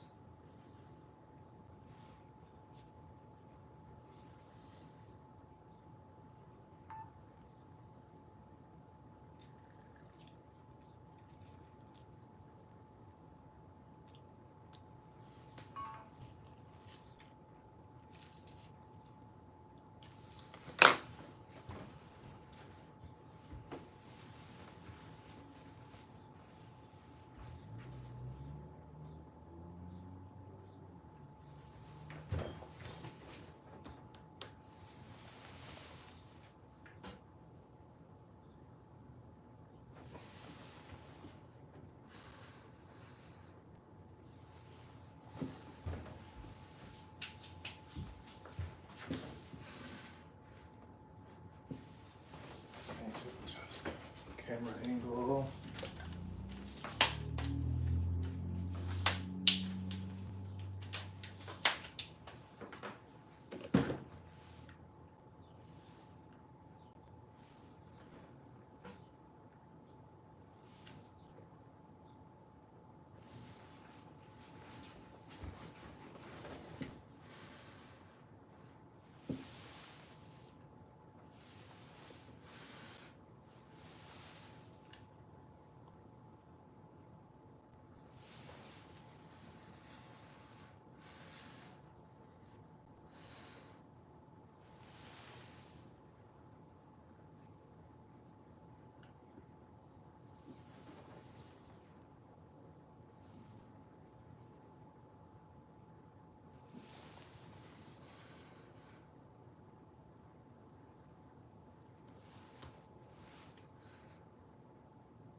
All right, ladies and gentlemen, I got all the shots that I need for the final part. Now I just need to do my final recording lines. My intro, my outro, and then we can eat. Let me turn this back again. Actually, tilt you guys up. And then bring you to about here.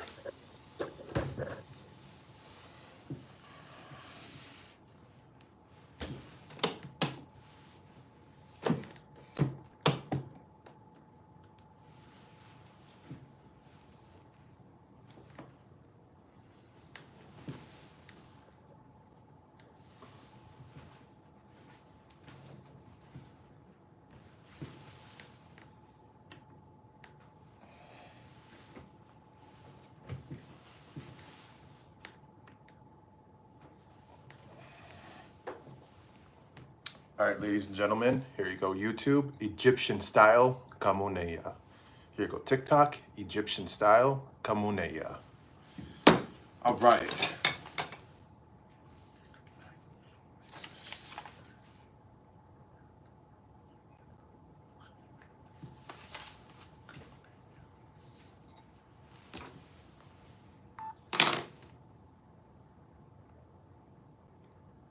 You have to try this Egyptian food. Let's make this Egyptian style Kamounia.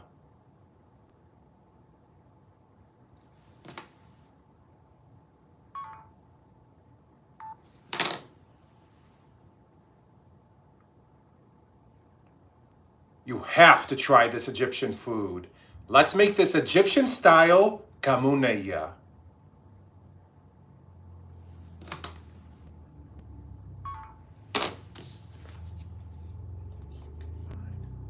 You can find the full extended version of how I made the vermicelli rice on my website and YouTube at The Egyptian Cook.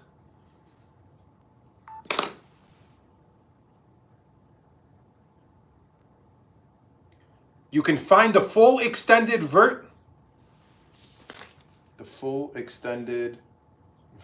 of how I made the full extended video of how I made the vermicelli rice.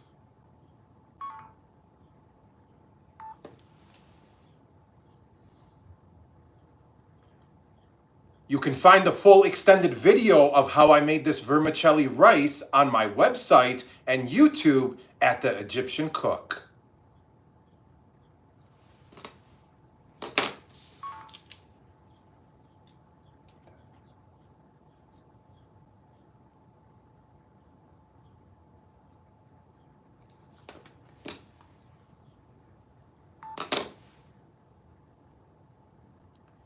The link is in my bio.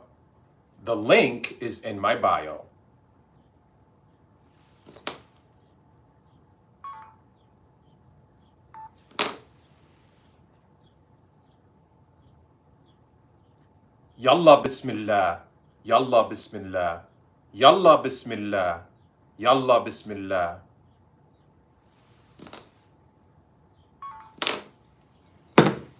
Spoon. Spoon.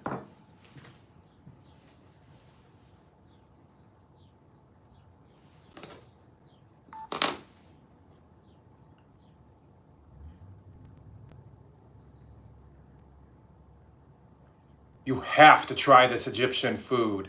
Let's make this Egyptian style Kamounia.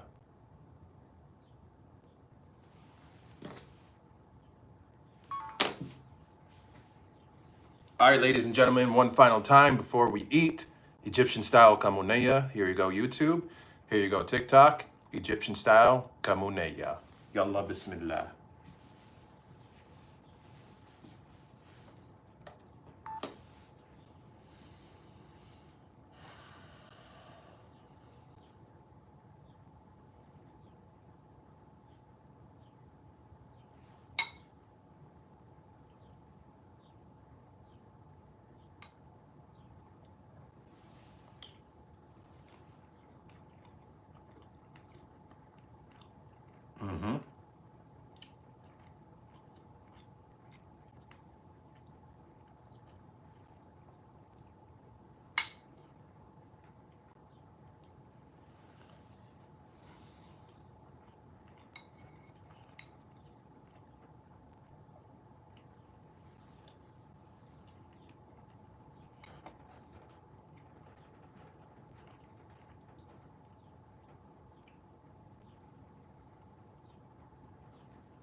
There you have it. Oop.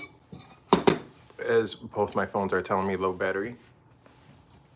There you have it, ladies and gentlemen. Egyptian style Kamounia. Here you go, YouTube. I'll give you the first look. There you go, TikTok. Egyptian style Kamounia. It is essentially a beef stew in tomato sauce. Let me grab my battery really quick and plug you guys in.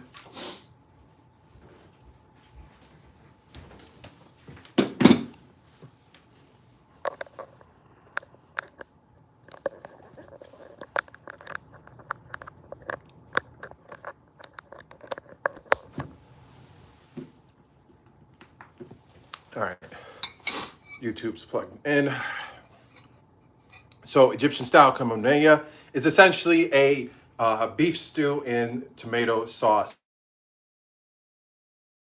So cubed up a beef chuck roast, cut it into, we sliced it into cubes. We cooked it for a few minutes on each side just to brown it. Then we removed it from the pot. Then we added in this using the same pot. We fried some diced onions and minced garlic together. And once the onions and garlic became got some color and became fragrant, especially the garlic, then we added in finely diced tomatoes along with tomato paste. Then we seasoned it with ground coriander, ground cumin, sea salt, and black pepper, those 4 seasonings in that order. And ground cumin is the most important seasoning when making kamounia. So I did go a little bit extra on the ground cumin. You mix it all together and you let it cook for about 5 to 7 minutes. And then after it cooks, for those 5 to 7 minutes, it will thicken up just a little bit. And then that's when you bring back into the picture the lahma, the browned lahma. Mix it all together, and then you add hot water. You add enough hot water to cover all of the lahma, and then you keep it at a medium-low simmer for about 1 hour for every pound of lahma. I did, this was a little bit more than 2 pounds of lahma. It ended up cooking just over an hour and a half for it to become fork tender, because I did say for about 1 hour per pound of lahma or until it becomes fork tender. So we roughly went for, at the 90-minute mark, we did check it. I think altogether the total cook time was like 100 minutes, 105 minutes altogether. So like an hour 40, an hour 45. And then every 10 to 15 minutes we did stir this so that way the bottom layer of the pot did not burn or stick or anything like that. While we were waiting on the lahma, we did prepare the vermicelli rice, which is fairly simple. We washed some Egyptian style rice, which is essentially a medium grain rice. We drained the water, and then we fried some vermicelli in semna. Semna is Arabic for clarified butter. If you want to know how I made the clarified butter, it is on my social media platforms, not just my TikTok and YouTube, but also my Instagram, Facebook, and my website of how to make clarified butter. So we fried the vermicelli in semna for a few minutes while frequently mixing it to let it brown. And once it browned, then we incorporated the washed Egyptian ruz. We mixed it really well. Then we let it sit for about 1 minute before we added the water. The water level, I did not measure the amount of water I used. It's roughly 2 cups, I want to say, maybe 3. But I just go for it. I add enough water to let it sit no more than ½ an inch above the rice level. We brought it to a boil. And once it boiled, we turned the heat down to low. We put the lid completely on and we let it cook for about 12 minutes. After those 12 minutes, we turned off the heat. We gave it a gentle fluff. Well, actually, we let it rest for about like 1 to 2 minutes. Then we gave it a gentle fluff. And then we went back and we checked on the lahma. We mixed the lahma for the last, for the final time. I took the shots that I needed in terms of the final cut. And then once the lahma was mixed and good, and you could see at the very end, it went from, the beginning was like more of a soupy, like consistency because of the water that was added. But towards the end, it was very thick. A lot of that, like 95% of that water did evaporate because we did cook the lahma with the lid partially on to allow that excess water to evaporate, which in the end resulted in a thicker tomato sauce as well, which is what you want for when making kamounia. You want a thicker sauce, not a thinner sauce. So we gave it that final mix, and then in terms of for plating, we started with a bed of vermicelli rice. Then we put the kamounia on top. Then we squeezed fresh lemon juice over it to give it a nice tangy, like added extra flavor. And then we garnished it with fresh parsley. We said Yalla Bismillah. I ate about 35% of it, maybe. And then I stopped and I brought everybody up to speed to summarize what just happened. In terms of the full final cut of the recipe video, that will post to all of my social media platforms on Thursday. However, for those of you who are on my YouTube channel, who are paid YouTube members, you will have access to this recipe video, to the final cut, by tomorrow. So if you are not a paid member on my YouTube channel, go ahead and check out my channel memberships. It's only $2.99 a month. You get early access to all of my recipe videos. You get cool little badges, custom badges next to your name. You get priority responses and a whole bunch and custom emojis and a bunch of other exclusive perks that you will not find on my TikTok or Instagram or anywhere else. So if you're not already a member, check it out. Click that join button. Other than that, that brings everything up to speed with what happened in today's live, and that essentially wraps up today's live as well. I want to thank everybody who tuned in to today's live. I appreciate each and every single one of you. Up next of what I will be making will be Egyptian kishk. Kishk is essentially like a creamy porridge.